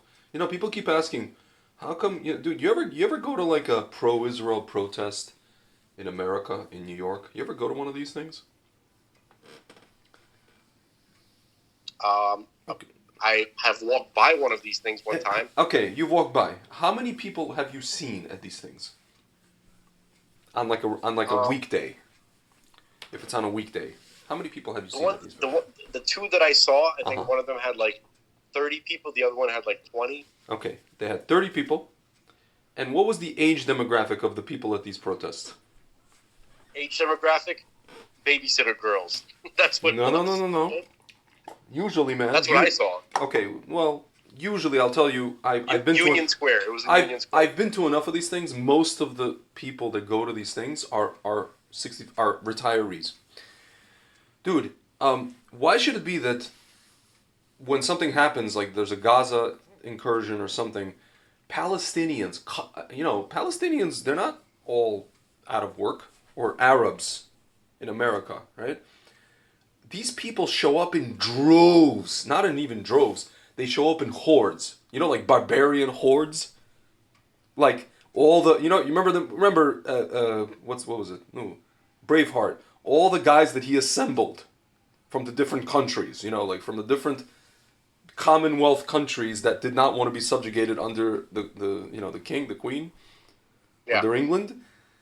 This is who shows up in terms of like people from the Arab world show up at these protests, thousands of them, and they just yell the same thing. Most of them are not even like from the Palestinian tribes. They're all from like, the different nation states that surround Israel. Most of them don't even know what the issue is. They don't even know what the issue is, but they're screaming. Yell at Jews. But they're screaming. They have enough time to show up. Pardon my language, a shitload of them, and they're screaming, "Free, free Palestine! Occupation is a crime!" Dude, and they get violent and they're angry and they're pissed off, and I'm wondering to myself, what we are, related to these freaking people. We're cousins with them, and yet we are so nice, and we can't even leave our job for a second to come and support. We're so effing pro-Israel. We're so this and we're so that, and we give so much money to our wonderful stupid organizations that do nothing but sit in their leather chairs. We can't get out of work on our lunch hour to come downstairs and scream for Israel and get upset. Most of the Jewish people, and again, I'm gonna have to put this one on God. Yeah. Okay. Yeah. We're castrated. Yeah. It's not about laziness. It's not about some kind of decision. It's pure knee-shaking fear. The knees smacking into each other from the shaking fear. Dude, but it's just like, but everybody's so pro-Israel. Everybody's so pro this. Even the Kahana people. Even this. Even that. Dude, it's a disgrace. It's just it's a freaking, and then we're crying about how like, oh, the media, the propaganda and this. Well, you MFers, you stay home when something happens. Dude, the only time I saw droves of people come out for Israel, finally, actually I was very surprised when like there was like one of these Gaza things and a bunch of people came out. Granted, and the only reason they even tons of them came out was because it was on a Sunday, and it was like, somebody promoted it like crazy. And it was like, like they had like some singer. I think it was like Gad El Baz, one of these guys. And it was a Sunday in Times Square, one of these things. And it was just like a bunch of people waving their flags. It wasn't even people who were angry. They were just like, yay, Israel, that kind of Pollyannish crap. I'd like to add. We have to get angry. We have to want to stab motherfucker, bro. No. Listen. You understand what I'm saying? Yeah, I understand. In self-defense, of course, in self-defense, from the Gemara, if somebody comes to kill you, rise up and kill them. Dude, we have to get angry. We have to get like irate. We have to get furious. You don't know what the core issue here is. Let me tell you what it is. It's mama. Jewish mama protects baby and wants to make sure that her little boy is nice and is well fed. And he's safe, and he has a good job at the firm. Even okay? Sephardi mama, who hates Arabs. Even who Sephardi hates mama, Arabs. Yeah. Who doesn't want to live under Arabs ever again, ever, forever. Before you slice through my point, let me say it. Yeah. Okay. Arab. Let me just say, for a very large portion of the Muslim world, right? Yeah. The mothers do not love their children. They breed them happily, like cockroaches. No, they love them, but they think that love is making them into a shahid. Let me say what I don't. You right now you sound like a leftist. You won't let me even finish the sentence. Okay. So this is what I see. This is how I feel. This is from my experience. Okay. They happily, religiously breed these children, right, to be angry, aggressive animals. That is what they want their boys to be like. Mm-hmm. These are the type of people that say, "Go and rape as many of the, Jewish women as you can."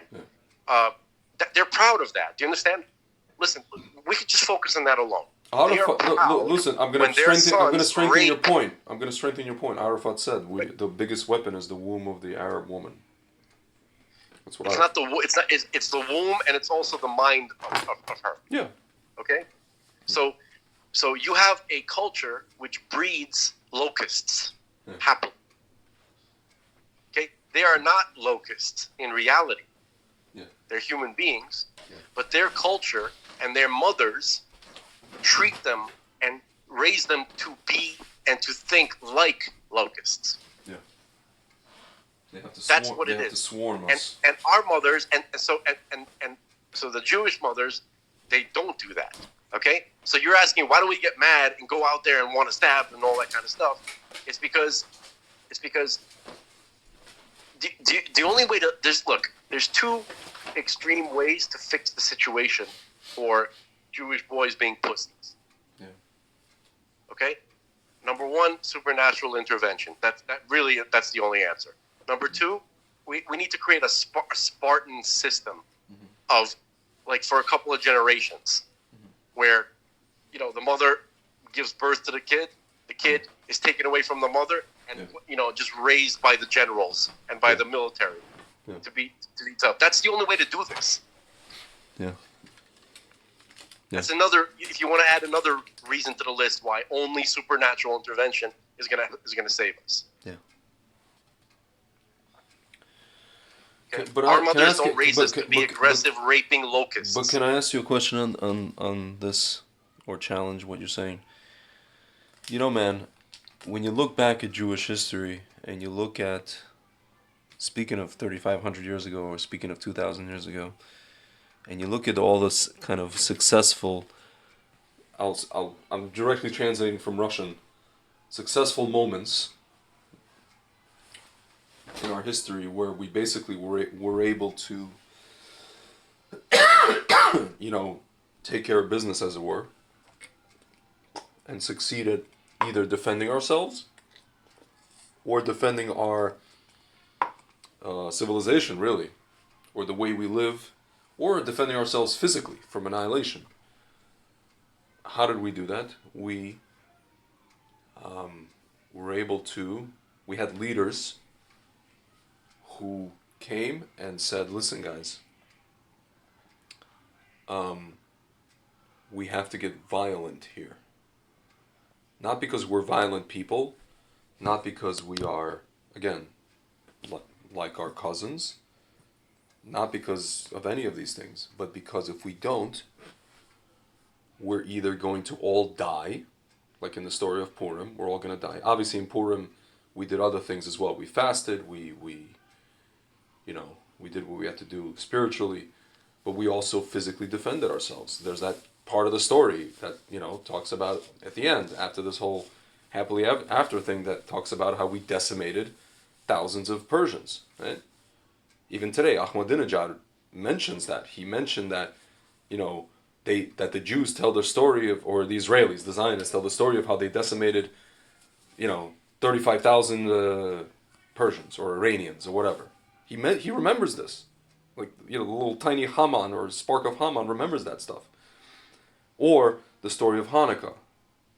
How we just defended our rights as Jews to practice whatever we wanted to practice. We defended ourselves from both, an outside regime, and also from internal enemies, from the Hellenists, from the Reform. Can I give you some information about those two events, please? I know. Just let me finish. So, both those events, man, we got violent, man. Again, and then after we were done, we went back to the house of study. We went back to being nerds, whatever. No. Okay. That's not what happened. Okay. So correct me. Okay. So let's start with Purim. Okay. First of all, Purim, there was a miracle in the sense that there was a lot of people who became, who were Gers at the time, and they played a huge role in assisting us in battle, which is a strange thing. I learned that only a couple of years ago. I never had a chance to research that. That's number one. Yeah. Number two, everybody, the Jews were never nerds. I'm not saying we were. I'm just saying, you know what I mean. do you mean we're everybody. Hold on. Everybody knew how to fight. Yeah. All the men. There was a strong tradition of martial arts. Yeah. Okay. They never left. There was an unbroken tradition. Like the fathers taught their sons how to fight, how to kill, how to hunt. Weapons, archery, all that. That was all part of the culture. Yeah. Of course. They didn't play chess. That's not what I meant. They didn't go to math club. That's not what I meant. But yeah. Well, I'm just saying that they all knew Torah frontwards and backwards. That's all I'm saying. Okay, that's not a contradiction. I know it's not a contradiction. Joshua. When I said nerds, I meant that in a positive sense. That's one, Okay, so when you said nerds, I thought you meant they went back to being like pimply, soft pussy. No, not pussy. They just went back to the house of study. That was their primary thing. Okay, that was fine. Yeah. But they still made time to weapons training and for fighting. Yeah, it goes without saying. Even the Rambam did. Yeah. The Rambam, he was only 1,000 years ago. Yeah. He knew how to ride horses. He knew how to wrestle. He knew how to shoot an arrow. Yeah. And how to swing a sword. Can you imagine the Rambam in battle? I can. Yeah, I can. Okay, I can too. Okay, so this is a completely different group. They were not castrated then. Yeah. Okay, they still had their balls, and the culturally it was understood. Okay, that even the mothers understood. They were Jewish mothers, understood, but it was understood that it was necessary to go out into battle, and their mothers weren't driving them crazy with this kind of like insane guilt, and the mothers understood these are men. They need supportive behavior. They can't have this emotional drain on them of a lunatic mother losing their mind. Yeah. This is a man. He has to go out to war. This is what he understood. Okay. Plus they had much more faith in God and whatever. So I'm gonna ask you a question based on everything you're saying now. Can I ask a question? So today we look at the landscape today of the Jewish world. On the one hand, we pan over to Israel. We have now an army where every single mother, as much as it pains her and it's painful for her, but it's simultaneously painful, but also instills pride in her that her son, once he turns 17, 18, whatever it is, he graduates high school, let's say, he's going to go to the army.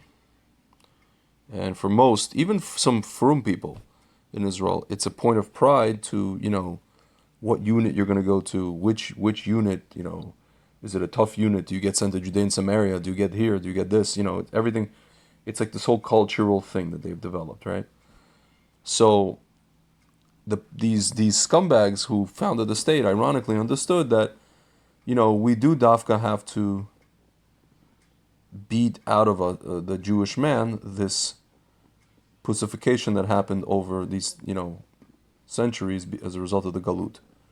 Okay, I was going to address this. Just let me finish the thought but then you interrupted my thought, so I don't have a lot of incentive to want to let you finish your thought, but I will. Go ahead. You pan over to America,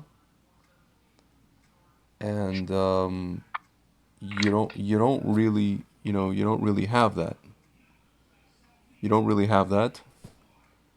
But at the same time, again, man, like, we're not even, what I'm talking about, again, back to these protests, to be honest with you, I'm not even talking about necessarily even getting violent. At the very least, at the minimum, just, if you have to, if it's necessary, if the moment calls for your participation to leave your office during your lunch hour, push a button on the damn elevator, and go down outside your building, or if the protest is not directly outside your building, you can walk 5 blocks or 10 blocks, maybe even get on a train, a subway, or an Uber, and instead of eating your stupid sandwich, Calm down and support your country, your real country, when push comes to Dude, shove. they're scared. They're Scared scared of of getting hurt. what? There's no. I'm going under the assumption that at these Israel protests, there is no counter protest. There's just people protesting Dude, outside of. there's always a counter protest. Listen. There's people protesting outside of a mission, no, like a UN office or something, or a consulate, whatever it is. There's police presence there. There has to be police presence because they had to get permits to do this. So there has to be police. There is enough police. There's barricades. There's this. Can I give you an example of something I experienced? Okay. Right here in Miami, I went to a pro-Israel rally here with my brothers, with my wife's brothers. Okay. Mm-hmm. And thank God we're all armed, right? Yeah. And there was police presence there and all that kind of crap, right? Yeah. But then you had the counter protesters there walking around freely, okay? and one of them, they started like yelling. They started saying, pity, this thing in the Palestine song, all that stupid shit, okay? Yeah. And one of them was like, you see this? He was like showing me his knife. The cop was right there. He didn't say shit. The cop can't even tell the difference. I don't know if he cared or if he couldn't tell the difference between Jews and Arabs. Yeah. Okay? So that's BS. These things are dangerous. There's danger involved. There is danger. And the guy in the office knows that. And he's a soft Jewish guy. And he's scared of getting hurt. That's what's happening. It's not because he doesn't want to. So can I ask you a question? What makes this 80-year-old fucking grandma not scared of getting hurt? What makes these old people who read Arutz Sheva and who listen to Jackie freaking Mason of blessed memory not scared of getting hurt? The people who you saw in the movie about Skokie with Danny freaking K. What makes those black people not scared? They can't even run. They can't even move and something chas v'shalom happens. And us pussies, our 35-year-old stockbroker, Pidaras, can't leave his office. Answer me that. All right, but it feels like you're getting, like I'm responsible for it. No, you're not. It's not you. It's not directed towards you, bro. It's not directed towards you. You understand that? I hope you understand that. It's not directed towards you. All right, that was a very menacing. It was meant gradual growth and then a crescendo. It was meant to be. It was meant to be because I want the audience to hear, and I want the audience to get. You know that movie? What's that movie? I'm not gonna take it anymore. That guy. Was it the How to Stop? Love the Bomb. How to Stop Worrying Love the. He's like we're mad as hell. We're not gonna take it anymore. That's Network. Whatever. Network. You know the movie I'm talking about. I want the folks at home to feel what I feel. Because it's enough. Okay, so you're I'm going to explain to you why. Okay. But I need I need a few minutes. I think I know the answer, but I want to hear it from you. Okay, but if it's not what you want to hear, you still have to let me say it anyway. For sure. All right. Jewish guys, for the most part, have a comfortable life. Not just Jewish guys, but like American guys. You could have an Irish guy, you could have an Italian guy, right? They're attorneys. They're slightly overweight. They're very soft. The skills that they need to survive are not physical. Mm-hmm. Okay. Mm-hmm. And it's interesting, and this is connected very much to what we're talking about. You know who ends up in the mob from the Italian community? Who? Only the poorest guys. Yeah.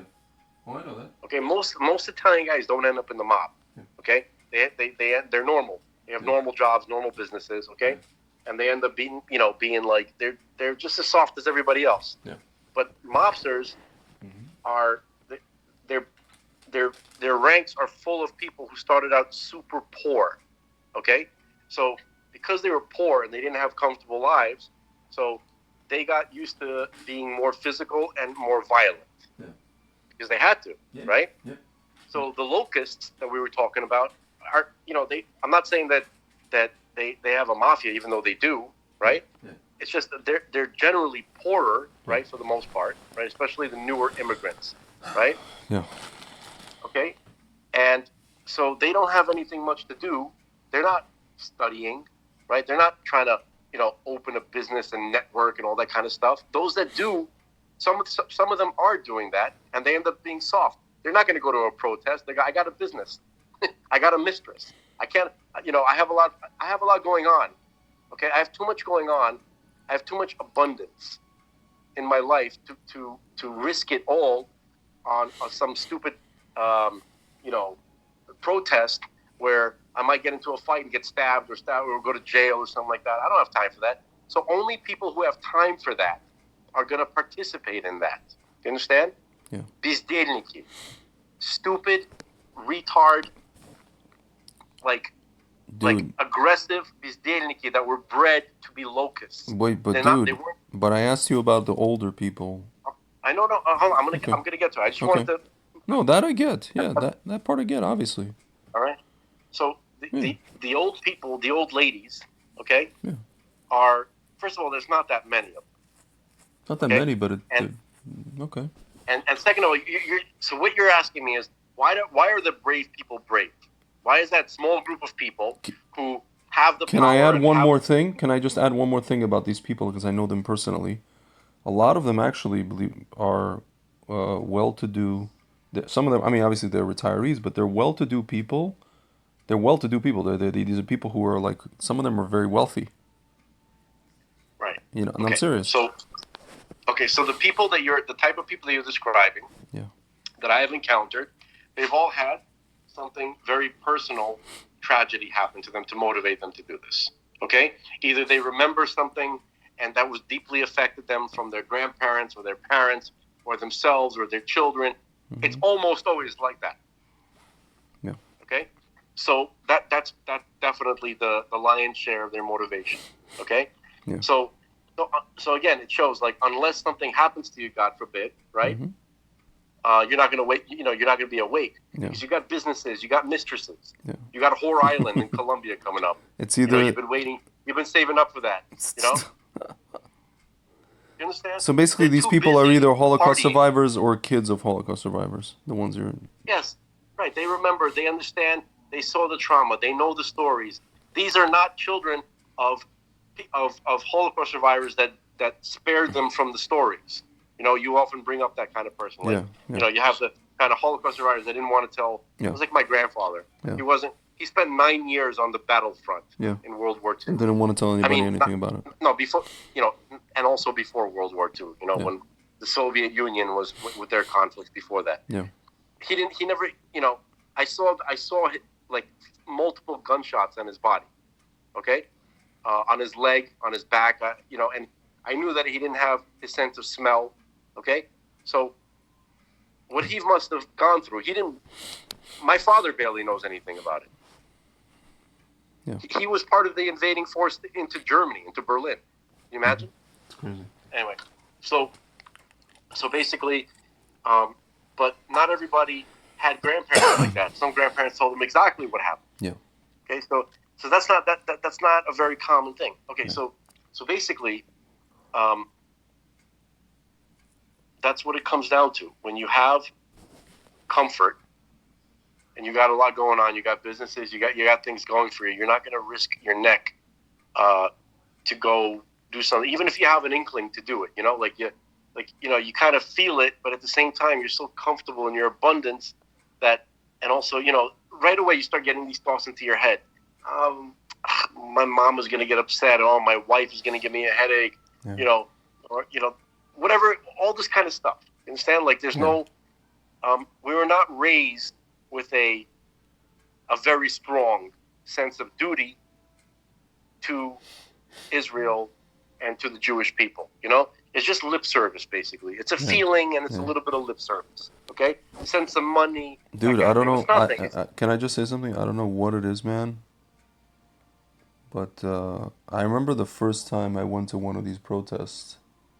I think it was like 2008, 2007. Dude, like again, I mentioned to you, in my 20s I was doing well, thank God, But I don't know what it is. I mean, I partially know what it is because my parents were refuseniks, and I knew everything about kind of like what, for example, the Soviet Union did with the Arabs, how they helped them.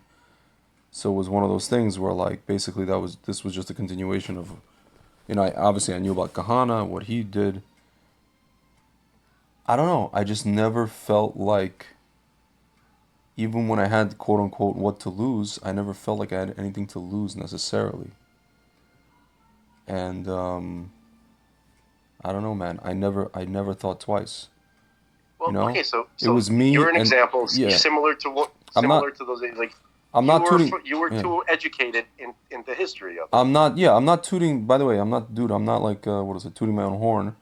But it's funny. It was just like you would see like at these protests, right? Like these old people, and then like me, my and my like my Russian Jewish friend from like whatever Paramus, and then his friend is Israeli guy, and another Russian guy. So it's like the four of us, or like three of us, we would go to this thing, and part of it would just to be like, because you always see like leftists, or you always see Neturei Karta guys, and just for like shits and giggles, just to like banter with them or something like that, just to see them or banter. It was just like entertainment, also partially. But I don't know, man. I just never, and I could literally like I could never even like back then I couldn't understand. Like I'm like. Because I'm gonna. you know what it was. You know I what? should have thought of this before. Just let me. It was what the mystery to me at that time. You're talking about 2007, 2008, is because on top of that, I knew so many people who were pro-Israel. It wasn't like they didn't care, because if you could say a lot of people just don't care, right? I knew tons of people especially university in Baruch College where I went, who were pro-Israel. Tons of them, obsessed with Israel. They went on Birthright, obsessed, obsessed, obsessed. But for some reason, I never saw them at these things. I never saw them there. I want to read something to you from Tanakh. Yeah. Okay? Yeah. I should have thought of this while we were talking about this, because I just learned this literally today with my dad, right before you called. Yeah. Okay.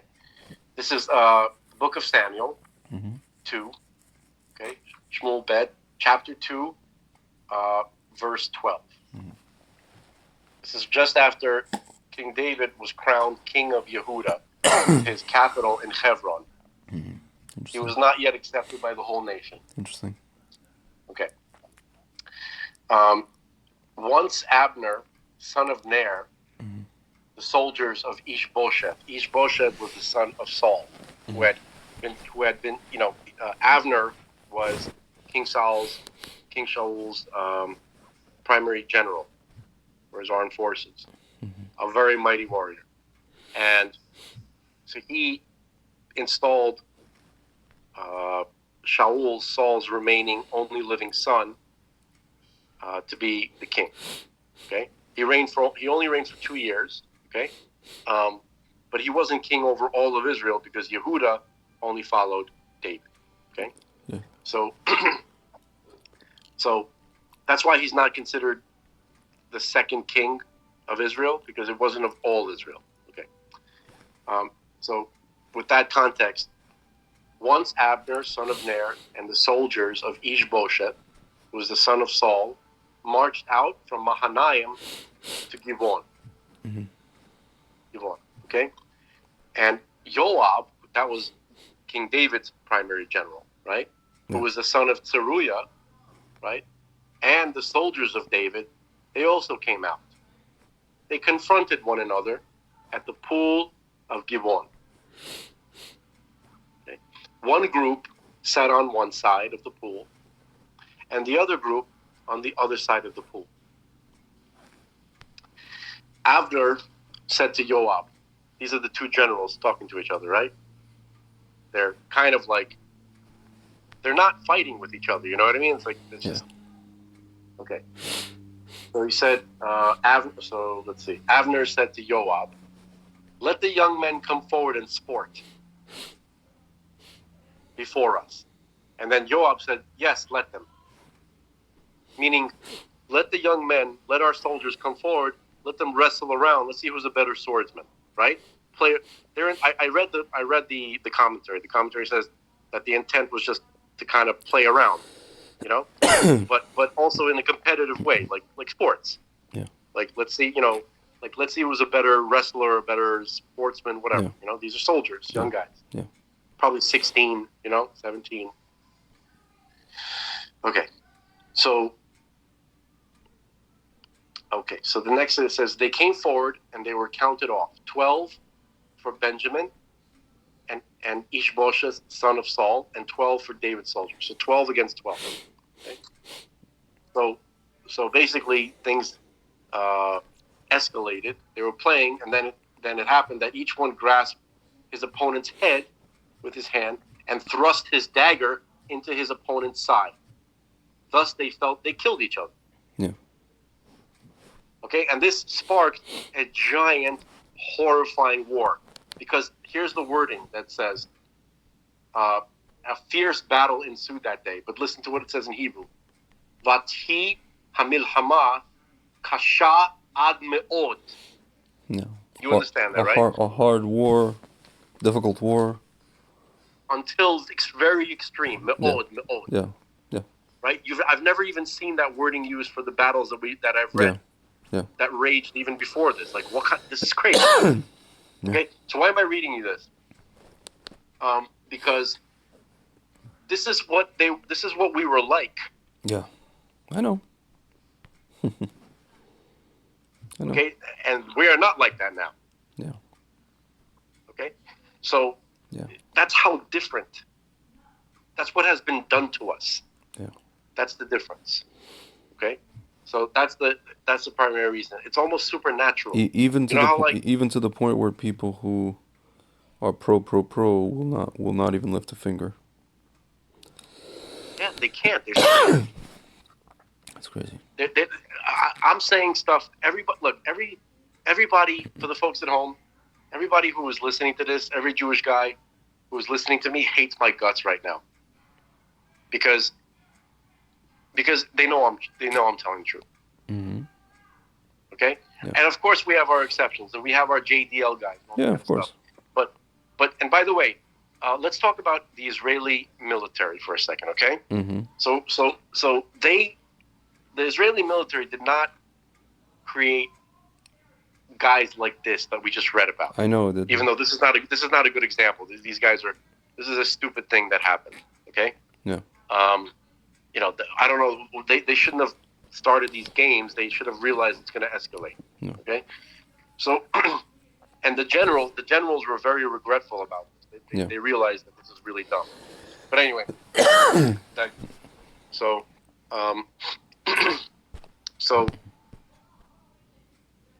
what they did was, the Israeli government, right? You have a bunch of socialists who they created a system where you can create pride and toughness, right? No. In the Jew, which the Jew desperately wants. Mm-hmm. Okay? Especially when they're downtrodden and they've gone through a lot of horrible, like, abuse and humiliation. Mm-hmm. Okay? After that, so you had an entire nation of people, of young men who have been horribly abused and traumatized and, abused in every possible way, and humiliation beyond imagination. Okay? So you have an entire group like that is just needs to be lifted up. It's so easy to manipulate a person like that. Yeah. Okay? So the Israeli government, they did that, but to a limit. You understand? They don't want that to be complete. They never completely let it happen. They let it happen only to serve their socialist interests. Yeah. And so it is to this day. So we do not have the Jewish people. Whenever I hear somebody say now the Jewish people have an army, no, we fucking don't. We have a group of Jews that are conscripted into the armed forces of a Egyptian priesthood to do their will. Yeah. That's what we have. This is the ugly, horrifying truth that we need to be rescued from. Okay? Everything, all this, these talking, what's the word I'm looking for? Like you have like these phrases that are like almost like Pavlovian, talking points. Yeah. All these talking points. The Jewish people have an army, and all that. Yeah. No, we don't. Yeah. It's all Hasbara. Okay. It's all Hasbara. Banter. Hasbarist crap. I understood this when they started marching into to Gaza and uprooting stuff like that. That's not a Jewish army. That's the army of an Egyptian priesthood that hates religious Jews. Mm-hmm. Okay, so that's what we have. Okay, so doesn't mean it's going to stay that way. No. Right? We might have an actual army. You know how I know it's not going to stay that way? Because you have something called Nahal Haredi. Netzach Yehuda. Speaking of Netzach this week. Unit. And it's a bunch of Haredi guys. And they get sent on missions to, some of the most dangerous missions. You also have, you have like, at this point, like Hesder yeshivas, like these, or Mechina, these preparatory yeshivot for Dati Leumi, for Orthodox guys in the settlements. There's one main one in Elon Moreh, the northern part of Shomron. And I'm worried. I'm worried that the guys you're describing are like that guy who said, "Look at me, I'm Haredi, but my government hates me, but I will do whatever they say." It's not quite like that. The only thing that I will say is that, I will say that some of these Haredi guys, the danger is that they will. There's going to be like a worship more of the state versus Hashem. Yeah. But at the same time, at the end of the day, at least you have these guys. A culture is beginning to be formulated to where, and how do we know it's real? Because, the highest rank any one of these guys will ever be allowed to attain is, whatever. I'm just throwing it out. They're never going to be able to attain chief of staff of the IDF. A frum guy will never be allowed near the reins of being the highest, ranking soldier in the Israeli military. That would just be a disaster for these freaking people, in their eyes. To have a God-fearing guy lead the Israeli army, that's Mashiach, man. It's gonna be the guy who's gonna be that is gonna be Dafka Mashiach. I'm looking at Lapid right now, and I just want to give him so many Paco knees to the face. Here's the headline on Orange Sheva. This is in response to what you're saying. Yeah. Right? Yeah. Foreign Minister, the greatest threat to the state of Israel is a Ben Gvir Bibi government. Yeah. That's my impression of him. A Ben Gvir Because he sounds like freaking a poor man's Arnold Schwarzenegger, this freaking Lapid. He looks like, if one of these pussified European Jews tried to become Schwarzenegger. Like his family's from Hungary. Hungarian Jews. What is it with these people from Hungary? My God. Soros, Kastner, this Mikhaeli, who's the granddaughter, Lapid. What the hell happened in Hungary? Can you tell me? Am I missing something? Vlad the Dear Impaler. Lord. No, but like the worst. Granted, well, actually, no, he came from Romania, I think, Elie Wiesel. But dear God, Hungarian Jews, no offense, guys, like to any Satmar or whatever. Satmar from Romania. Satomar, yeah, that's part of Hungary, part Romania. No, it's Romania. Oh, okay. Satomar, Fine. That's a real city in Romania. No, I know. Saint Mary. Yeah. In Romania. Yeah. That's funny. So that's pretty real. The Saint Mary Hasidim. Yeah. If you think about it. Yeah. That's actually hilarious.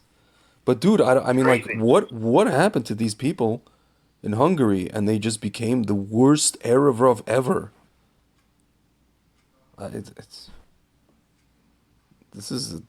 Was a terrible place apparently. It's a very good. I have no idea, but it's very intriguing, and might be worth investigating. Go get him, Greg. Let me know what happens. I'm actually, for a minute, I am pretty curious what is up with Hungarians. Like, Hungarian why Jews, Hungary? Maybe one of the folks at home listening can explain. You know, if they have Hungarian background. All I know is, I know Hungary is very different. They're not exactly Slavs. no, they're not. They are not, and their language is, It's like they don't even know where it's it's from. yeah, It's it's from in India or it's in something. the no, it's well, it's in the family of supposedly it sounds like Finnish, you know, Finland, but they say it's not. If you talk to a Hungarian, they're like, oh, everybody thinks that it's part of the Finland family, but it actually is not, even though it sounds I like heard it. that it came from Egypt or something like that. Like, It's some crazy. I don't know. It's just like crazy. let's see, origin. But Of yeah, Lapid, man. I don't know. Hungary. Yeah, he's one of these guys. You know, we don't have to say it. Jaja. Um, Gabor. um, this is a headline in Times of Israel. This is what the Times of Israel felt the need to post. Israeli study. To save lives, doctors should ask postmenopausal women if they snore. Huh? Okay. I'm assuming this is regarding sleep apnea. I don't know. Doctors often don't ask about snoring, and patients are embarrassed to raise the issue, meaning many miss getting a diagnosis of sleep apnea, which can lead to illness and even death. Oh, okay, fine. Uh-huh. You know, man, I feel like they're just inventing new things. It's Persian. It's Persian. Oh, okay. Hungarian, Uh-huh. Persian. Oh, per the same family. It's related. Well, dude, I feel like they're just Tur- gonna keep. Yeah. Sorry. Sorry, there's like Turkic, Persian Yeah. influence and stuff like that. Yeah. Yeah. All right, continue. No, I want to answer your question regarding the remember the settlement for the people in the collapsed building, Yeah. where the money is coming from, supposedly. Okay. A nearly 1 billion tentative settlement has been reached in a class action lawsuit brought by families of victims and survivors of last June. Wow, it's been almost a year. My goodness, time flies. Condominium collapse. Yeah, because it happened right after the Lag Bomer thing. It was like two tragedies, one after the other. Condominium collapsed in Surfside, Florida, an attorney said Wednesday. Harley S. Tropin announced the $997 million settlement during a hearing before Miami-Dade Circuit Court Judge Michael Hansman. Still pending final approval, the settlement involves insurance companies, there you go, developers of an adjacent building, and other defendants. I'm shocked by this result, and I think it's fantastic. Hansman said, this is a recovery that is far in excess of what I had anticipated. Earlier this year, Hansman had approved an $83 million settlement to compensate people who suffered economic losses such as condo units and personal property. A key question from the beginning has been how to allocate money from the property's sale, insurance proceeds, and damages from lawsuits among wrongful death cases and property claims. The 12-story Champlain Tower South condominium collapsed abruptly in the early morning hours of June 24th, almost instantly destroying dozens of individual condo units and burying victims under tons of rubble. Rescuers spent weeks carefully digging through mounds of concrete, first to find survivors, and later to recover the remains of those who died. A total of 98 people were killed. So if you do 98, dude, this is crazy. So it's basically like, if it's nine, let's just say $980 million. So it's basically, it. Oops. Is it a million? Is it no? I'm sorry. Is it Are you trying to say like how much money per person? per person? Yeah. I'm having Like trouble 10 here. million? What? I know. I'm tired. I think it's Yeah. 10 million per person. I think it's $10 million a person. Yeah. It's $10 million a person.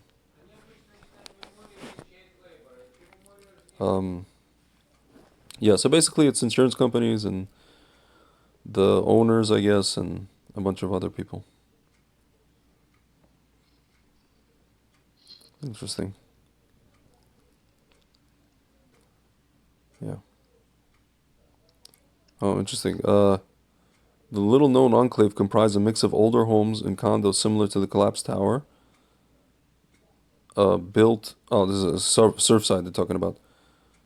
Built decades ago for the middle class and recently erected luxury condos drawing the wealthy. That includes former first daughter Ivanka Trump and her husband Jared Kushner, who live about a block north of the collapsed tower condo. Wow, I didn't know that. You know one of our listeners, nice guy Chris Woods. Yeah. He sent me something. He said, it was an article. It said from Newsmax. He said, the huge implications of Jared Kushner's new project. Have you heard about this? No. So basically, some kind of it's not an article. It's actually a video, but the implications of former President Donald Trump's son-in-law, Jared Kushner's Saudi-Israeli investments through his new private equity fund are huge, as Saudi Arabia shows an openness to relations with Israel after the success of Trump's Abraham Accords, reported Daniel Cohen of Wednesday's Wake Up America. And I just want to see if there's maybe a news, an actual article about it. But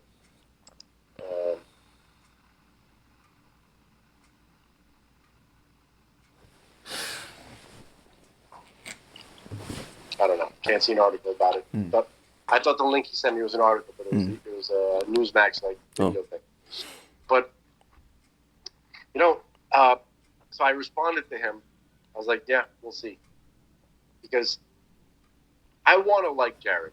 I do. Yeah. I want to. Yeah. But I was very... remember that whole Abraham Accord thing?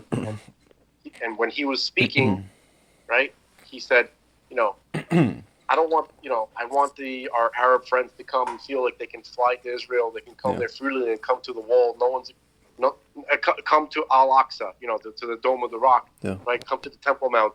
Really, come see. You're open. You can come, no problem, right? Like that. Yeah. Like, please. Literally, maybe like an hour before I heard him say that, I was reading, articles and seeing videos of Jews getting spit on and not being allowed to go pray on the Temple Mount. Not even, God forbid, to even say a prayer. So I wasn't very impressed with these efforts of hooking up rich Israelis with rich Saudis so that they can make each other richer. Yeah. Right? I don't see how that helps the majority of people. It doesn't. A lot of people were pissed off.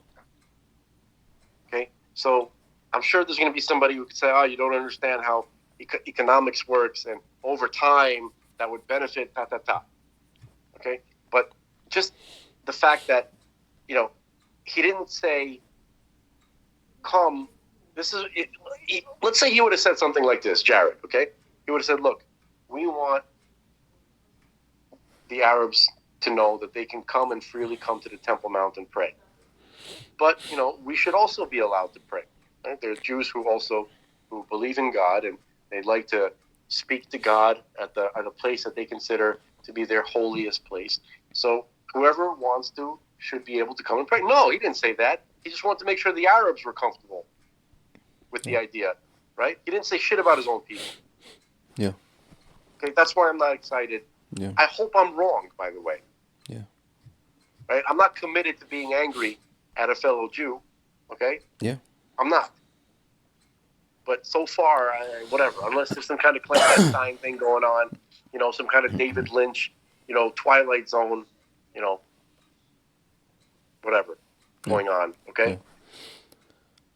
That I don't understand. It's above my head. Okay, great,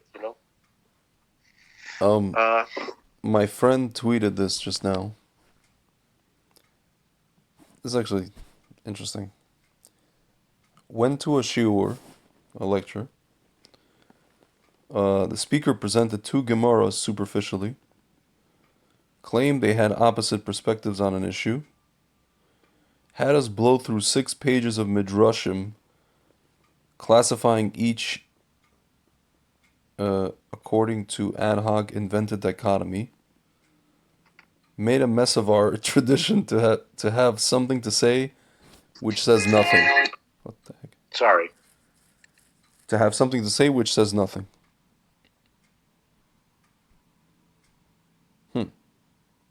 That's it? That's all the information we're getting? Yeah. I don't know. So basically, somebody went to a shir that sucked. Well, not only sucked, but like basically the guy created some sort of faked economy where there were two Gemaras or two, pieces of Talmud that allegedly supposedly had opposite perspectives when they actually didn't. And then the guy made people go through 6 pages of midrashim where they classify, I guess each midrash according to this, where they would fit in this particular invented dichotomy which doesn't even exist. Do you think that people do this often with Gemara? They create like non-existent adversarial positions, or like that rabbis always had Yep. to disagree on a point. Yeah, yeah. That's I could see somebody. You know who does that? People who want to show No. somebody from like perhaps the conservative movement would love to do something like that. Yeah. Right? They want to show that there's that there's no consensus, Yeah. that there's no unity, Yeah. right? That you have such divergent points that it's very flexible. Yeah. You understand? Like they don't want to show any underlying unity between these two, like Hillel and Shammai, that they're actually looking at the same thing from different angles, right? Yeah. Like, and they don't understand the midrashim either.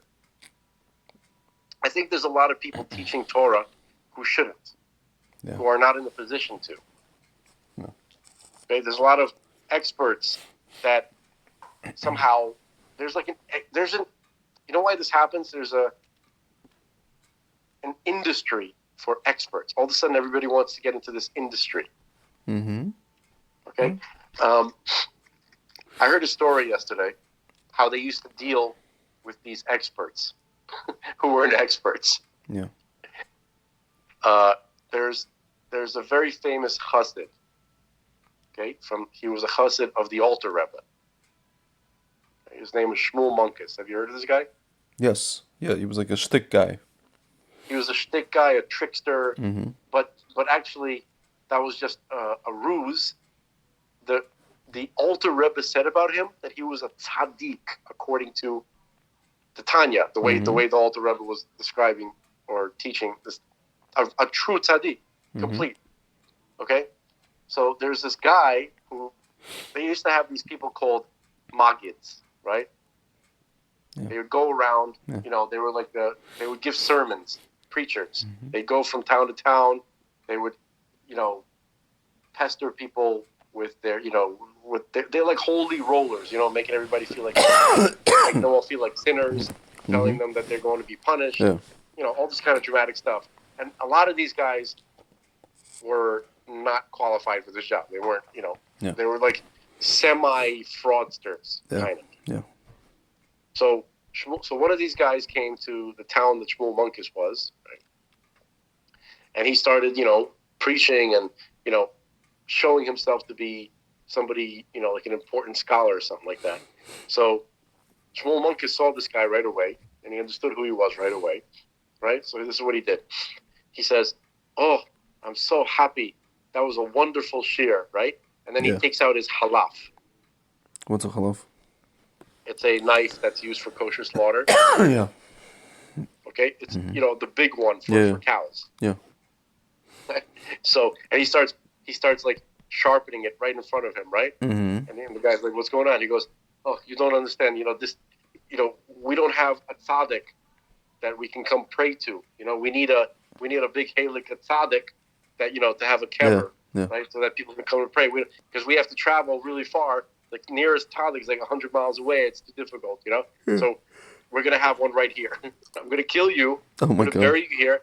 And then it's going to be, right? The guy shit himself Yeah. and ran away. Basically. I mean, Yeah. that's not how the story goes. But Yeah. That's basically what happened. Yeah.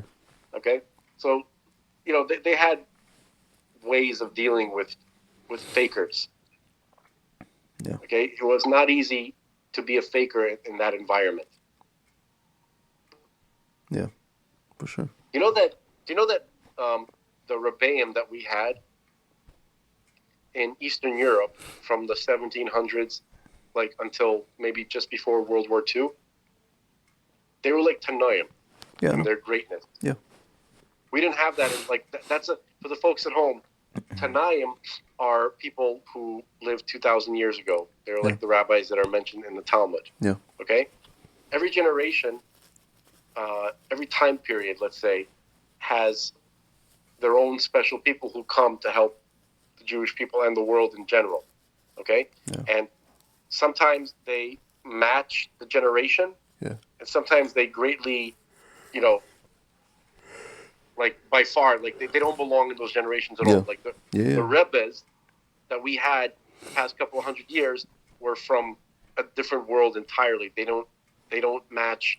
They didn't match the generation. They were from an earlier. Yeah. That's who they were. Yeah, like Baal Shem Tov. Baal Shem Tov and that whole. Magen Mezrich, Shlomo Zalman of Liadi. Tzemach Tzedek. Nachum Mendel of Vitebsk. Yeah. Obviously all the Lubavitcher Rebbeim. Kotzker Rebbe. Rav Nachman. What did you say? Kotzker Rebbe, the Levi Yitzhak of the Gedicha. Sure. These are like Tanaim almost. The spoilers they did. The spoilers they did. Yeah. Right? Like these people were not. The Maharal. These people were from a different time. They were time travelers. Yeah. Okay. It's kind of like what what's his name? Rabbi Shlomo Carlebach used to say. If you ask them, like, is the story about Maharal, with the golem true? And he would say, two things. If it's not true, it should be true. And they don't tell stories like that about you or me. That's all. That's nice. I could tell you what the Rebbe said. That's all you have to know. Okay. It's real. That's what he said. That's what he was saying. It's real. No, it probably is. I'm just saying, even if it's not, or even if it's partially real, then it should be real, because of the person of whom it's speaking. Like, it should be real. It's necessary that it is real, and like Hashem should make it real, and they don't tell stories like that about you or me. For sure not. That would have been useful had I not had better information than that. Okay, fine. Right? But you want to hear something that this just kind of popped into my head, and I never said this to anyone before. I saw this, that book Hayom Yom, right? The Rebbe, okay. I read something. This is like a year and a half ago. I was still in New Orleans. That the Rebbe was either traveling or he was inquiring about a Sefer Torah in one of the shuls in Prague. I don't know if it was the old shul. I don't know if it was like the big shul, or one of them, which is from the Bet HaMikdash. Mm-hmm. I'll say that again. The Rebbe was aware of a Sefer Torah in one of the shuls in Prague. This is before World War II. That was from the Bet HaMikdash. Well, I've scoured the entire internet to see for any other word of that, and I think essentially the way the story ended is that it disappeared, in World War II. It perished, in that whole situation. But the fact that something like that existed and that the Rebbe was inquiring after it means that it was real. He's not going to go looking for, it's not a pipe dream. He doesn't get involved in pipe dreams. And he doesn't mention them in Hayom Yom. It was just like a nothing. Yeah. Can you imagine that? Yeah. Yeah. That's not connected to anything we were talking about. It just kind of popped into my head. It's crazy. Because we talked about the golem, so. Do you want to hear something absolutely hilarious right now? Yes. Nothing to do with anything you said, or maybe related. I don't know. depending on how we look at it. One of our uh, dedicated dedicated fans, the guy I Judas Fly based Persian Michelin guy. This guy, That guy's funny. interesting guy. His name is actually, he added me on Facebook. His name is Abraham something or other. And he wrote on our Shidduch Crisis episode. This is hilarious, but it's actually spot on. The guy's like nailed it. So, from what I gather, the reason why Greg is still single is because the sevens he gets set up with find that he is too observant, like too frum. I'm assuming he means the secular ones. Secular sevens, you know. And the frum girls he gets set up with are fours. And then he goes, only the best for Greg. And then I responded, the secular sevens, I meet them organically, not via setups.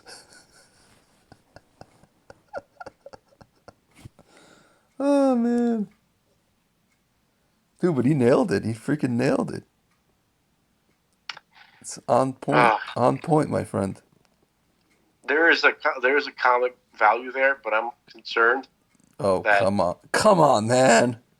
I'm concerned. You know what I'm concerned about. It's for you. It's not for me. I This know. isn't for me. I know. Oh, God. In the words of my friend, Lord now. Yeah. Lord, now's a good time. Yeah, now is a good time, actually. Yeah. You know, I have this, like, the only time that I feel like, I'm not going to say okay, I never feel okay. Yeah. But the most secure that I feel is when I'm connected to the urgency of the reality of the world, right? And of how much we need Mashiach. And how and not just for the whole world, but also my personal life, how urgent I need it. It's like, you know, like, for obvious reasons. Yeah. And what, you know, I have, when I'm, so it's obviously, it's a certain level of misery being in that level of consciousness, right? Yeah. But that level of consciousness, I feel like I'm the most connected to God, because I feel the urgency. I see how it's necessary now, and so I turn to God, and and I'm constantly connected. Yeah, because there's really you realize there's really nothing else. Yeah, but then here's what happens to me periodically. I don't know how or why. It's just like I get disconnected. Like I don't know if I get tired. Yeah. But you know, then I just kind of like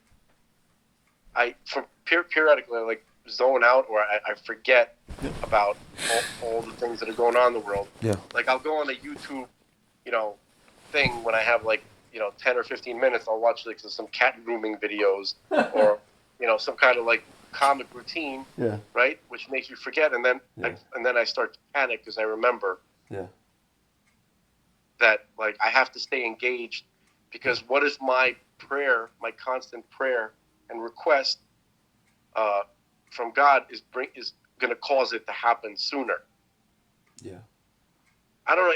A lot of this stuff is like, I'm not exactly sure like what's going on or what exactly I can be doing best to speed up the situation, or if there's even anything that I can do.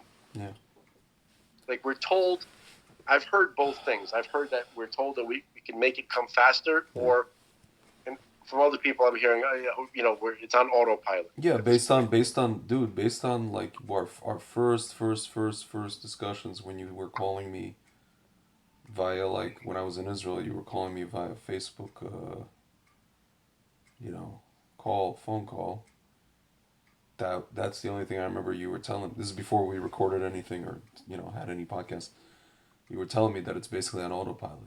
And so I was like... No, I told you that's what I heard Rabbi Back say. Yeah. No, but you were the first person I heard that idea from.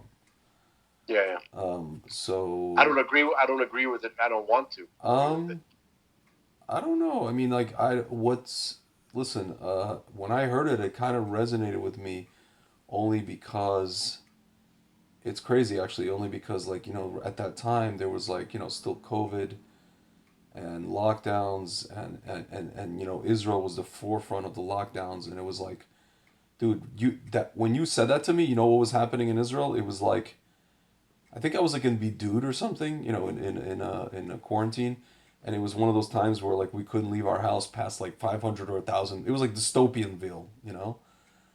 And I was just Yeah, like I had that mindset of like, oh man, like this is Mashiach time for sure. Not only Mashiach time for sure, but it's like it's almost like Hashem already started his machinations of you know having the government behave in a certain way and directing the hearts of these scumbags to where they don't even have free will anymore. You see how they are. And yeah, I was like, well, and then when I heard you say that, I was like, man, like, so everything I've just been seeing in front of my face, experiencing, makes perfect sense. Because if you're telling me that's on autopilot, yeah, for sure it is. Like, look around. You got guys coming to my house, freaking Falda guys calling me and checking on me like to make sure I'm home, apart from the Ministry of Health. Like crazy stuff. It was like dystopia. It was like V for Vendetta. You know, or Vov for Vendetta. um, so when you said that, I was just like, yeah, makes sense. Autopilot, man, makes sense. Makes perfect sense. I really you had know, no. there might be a way to reconcile it. So, so maybe maybe there's like an underlying autopilot that's occurring, right? Yeah. Just because of the time frame that we're in right now, Yeah. and yet doesn't mean necessarily. And actually, I'm pretty now that I remember what I learned from other people that I actually rely more on for Mashiach information than even Rabbi Bax. Yeah. That says that we can speed it up. Okay. Okay, so it's kind of like there is a conveyor belt occurring, but we can pull the conveyor belt faster. Yeah. Oh yeah, no, that's what I'm saying. Yeah, the speeding up is for sure. If it's on autopilot, that means autopilot can be accelerated. Right. It can't be slowed down is the point. Hello? The heck? Hello? What happened? Hello? What was the last thing you heard? I'm just I, curious. I I didn't hear any. I was saying it can't be slowed down, and then we cut out. Okay. No, because I said some stuff about Rabbi Bax. Oh, okay. I'm gonna take it. I'm gonna take that as a sign that we should maybe. Well, you know what? I think we have to end this conversation for one primary reason. Okay. I think I have to pee, and I think the pee is gonna take like 5 straight minutes because I That drank like that 5 is cups of tea. this is something that our audience needed to know. At least I'm not going. At least I'm not going like this. That's absolutely true. That's Okay, absolutely true. which is like you would do that like regularly, right? Yeah. Hocking a loogie directly into their ear. Yeah. Okay, Yeah. It's this is terrible. part. I apologize, ladies and gentlemen. He's not really apologizing. No, I really am. We'll see. We'll see. God. All right. Well, go. Did we do any good with this conversation? I actually think we did because honestly, I hope the folks at home that are listening, even if it's one person who, never thought to attend any Israel event or Israel rally or protest. And not that I, Chas v'shalom, would want to put anybody's lives in danger, but I think we just need more young people at these things because there's just too many Skokie people. Like seriously, no offense to the Skokie people, or the old timer Kahanists, who were like Kahana. Everybody was Kahana's right hand man. Every guy I run into, all these guys in their 60s and 70s, I was Kahana's right hand man. Literally, there's a guy in my shul who's Kahana's right hand man. There was a guy, this guy my sister dated. His father was Kahana's right hand man. Got arrested. Every guy I meet in any like these non-Orthodox shul or Chabad, who's part of like a Kiddush club, was Kahana's right hand man. Everybody. How many right hand men did Kahana have? Crazy, man. Such a great man. He had like everybody was a Kahana's right hand man, and he got arrested with him, and fought for Russian Jews. Dude, very nice. I want to see more young people. Does that make sense? It makes sense, but even those Kahana, all those right-hand men and women of Kahana, they want their, to quote some comedian, Jim Norton. Okay. David, they want their young David to be nice and safe and a cushy job, and then Oh, get the flip out of here. You know what I'm saying? Yeah, I don't know. I've spoken to some of these people. They're like, yeah, I'm trying to get my grandson out here, but he's too busy with blah, blah, blah, blah, blah. He's too busy with his blah, blah, blah, blah, blah. Yeah, because all these kids today, they're too busy. Blah, blah, blah, blah, blah. It's not what it is. It's people. Look, I think one thing that we did reveal, like I really think that revealed the core of why you're not seeing like throngs of young Jewish men. Yeah, and also women. I need a shidduch, man. No, keep the women at home. By the way, one of the worst things about the Israeli military is the involvement of women.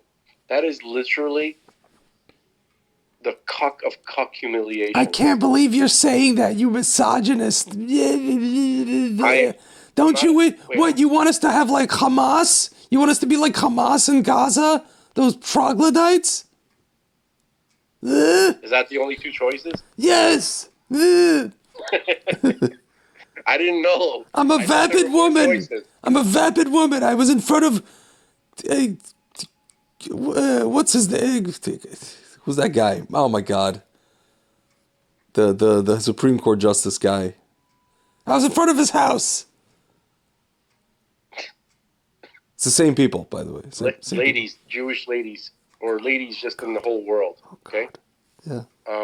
We don't need shield maidens. Kavanaugh's house. There you go. Yeah. We want. Here's what we want. We want to keep you alive and safe. Mm-hmm. Because in reality, we recognize either just spiritually, and biologically, and logistically, you're more important than we are. And also, we want you to be alive so that you could listen to our stupid shtick. No, I don't want to do shtick for women. Shtick is not, unless there's unless the lady is like unusual, then shtick is wasted on women anyway. That's not why. Okay. I'm saying it's assume. More important reason. Unusual. Okay. Okay. You're not useful on the battlefield. Okay. You are taking our whole reason for wanting to be in the army and on the battlefield away from us. Yeah, when you go into the battlefield. We're doing it to keep you far away from that, and you're coming to the battle. What are we fighting for if you're getting your heads blown off like idiots on the battlefield? What are you doing there? Yeah. It's none of your business, misogynist.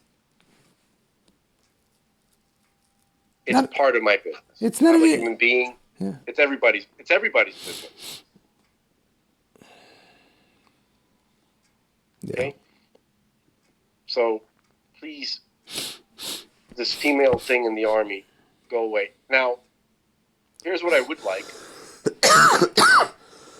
I believe that they should be trained in martial arts and self-defense. That's very important. Okay? We don't need you on the battlefield, though. Yeah. I'm sure every single guy who most guys, if they're normal, feel that way. Most of them are probably too scared to say anything. But please go home and let us just, keep you safe. That's the only reason why. That's the reason for an army, to keep the women safe. Yeah. All right, let's leave it at that. All right, sir. Well, I'm glad we showed our true colors today. Is there one moment in any of these conversations that we didn't? Because the only No. value I think that No. we're bringing in these conversations is the fact that we always show everything. That is true. But That's sometimes the only value of these conversations. Otherwise, it's people, listening to you hawking a loogie and me bitching and moaning for years. No, the only difference is it just varies in terms of the intensity of or the level of MS that we, give over. Sometimes it's just kind of like, parv or palatable MS. I don't want to say parv, but you know what I mean. Like it's just kind of digestible. And other times it's just like, Eddie Murphy raw. And I don't know. I think the people like it anyway. It's good. It's good stuff. I agree fully, and hopefully it works. But I do have some breaking news. Okay. You have to pee. No, comedian Andy Dick was arrested for felony sexual battery on live stream after molesting male victim. Somehow that doesn't feel like it's... Call me completely and utterly shocked. Somehow it doesn't feel like that's true. Somehow it feels like it might be. And I think that this is very reminiscent of the time when he got in trouble for his Daphne Aguilera act. When he put his pee on some guy in Texas. Norm Macdonald was talking about this, but the whole thing. So there was a lot of rumors about it that he just came up to a guy and rubbed his genitals on this guy. But in reality, he came up to the guy beforehand and said, "Listen, I'm doing this act. I'm doing this character named Daphne Aguilera. Yeah. Right? And this is what it's like. Do you want to be part of this? Right? Yeah. So the mistake that Andy Dick made was not to have it a contract written. Yeah. Yeah. Okay. I have a feeling that this might be something like that, but let's see but even if it could be something like that, or it could be that a lot of these people are going from being playful, so to speak, with shtick to being serious pervs. Kind of like what happened recently not recently, but what we saw manifest with Howard Stern. I think they're all just becoming pervs, like horrible pervs, or became already pervs. And, that's basically it. And it all goes back to this Epstein thing with this guy that died. My God, can you imagine the can of worms that is being hidden? It's just crazy to even think about it. The magnitude. Is there a published list somewhere of all the people that went to Epstein Island? Of course. I just want to see how many of these people start disappearing. Of course there is. There's a whole black book that was saved by Epstein's that Hispanic guy. I think he passed away. No, but I'm saying, is it available? Like, can we keep track of it? Of course. Yeah. Like start tossing names out as is it available a death list?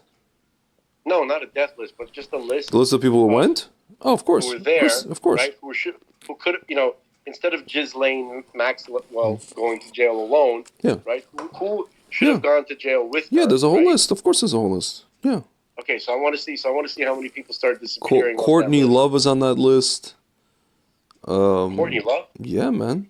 Courtney Love, look at her. She's she's into some God knows what. Yeah, man. Listen, Trump went to one of these things. I think he only went once, and then he realized, like, okay, this is like trap. So he stopped. He even said it. He addressed it. He's like, yeah, I went once, and I wasn't really such a. Even though they show him on video with talking to Epstein about like the girl, they're looking at girls dancing or something like that. They're trying to incriminate Trump. Yeah. Even though Bill Gates Join the club. went there like bazillions of freaking times. And Clintons, you said, yeah. Clintons, Gates, God. Dude, Gates was really close to him, man. Oh yeah, and he keeps saying, "Oh, it was he keeps giving interviews about it. Oh, it was a mistake. I regret and this. I should have never done it. Blah blah blah. Yeah, okay. You don't regret it for a second. Crazy. Anyway, I'll tell you this. tell you this: give him a cookie and go away. Yeah. I have a feeling that would work with Biden. What? Give him a cookie and go away? Oh yeah, they've done that. They do it every time Obama shows up. They give him a cookie and he goes away. I'm looking at this headline over here where he called, and this is amazing in the context of what we talked about today about Rabbi Weisberg's prediction that Trump would win the presidency. Uh-huh. And should have talked about that. Actually, I wanted to mention it that in a way the presidency has disappeared entirely. Yeah. We don't have a government. Yeah. And the closest thing we have to an actual president is Trump. Yeah. Okay? And everybody that he is promoting is getting in. So basically pretty soon the Republicans who helped the Democrats steal this election are going to be gone. Yeah. And Trump's people are going to be in there, which perhaps has a slight chance of actually reestablishing real elections. Yeah. So he is the president. Yeah, he even mentioned it, the whole thing about these Georgia guys. He mentioned I sent that to you, his statement from today. Right. Hey, he wrote the following. Today the worst election integrity governor in the country, Brian Kemp, loaded the great state of Georgia up with rhinos. That's right, he had them all. Chris Christie, Doug Ducey from Arizona, and Pete Ricketts from Nebraska. That tells you all you need to know about what you're getting in Georgia. Just a continuation of bad elections and a real rhino if you vote for Brian Kemp. Scumbags. Yeah, Trump would had Trump been, I was telling Greg earlier, had Trump been, president the way he was in the first term, right? He would have been stuck having to make deals with all these scumbags instead of getting them thrown out of government. Yeah. Yeah. Okay? So he's in a certain sense, draining the swamp. Yeah. Is far more effective from where he is now. Yeah. Okay. Yeah.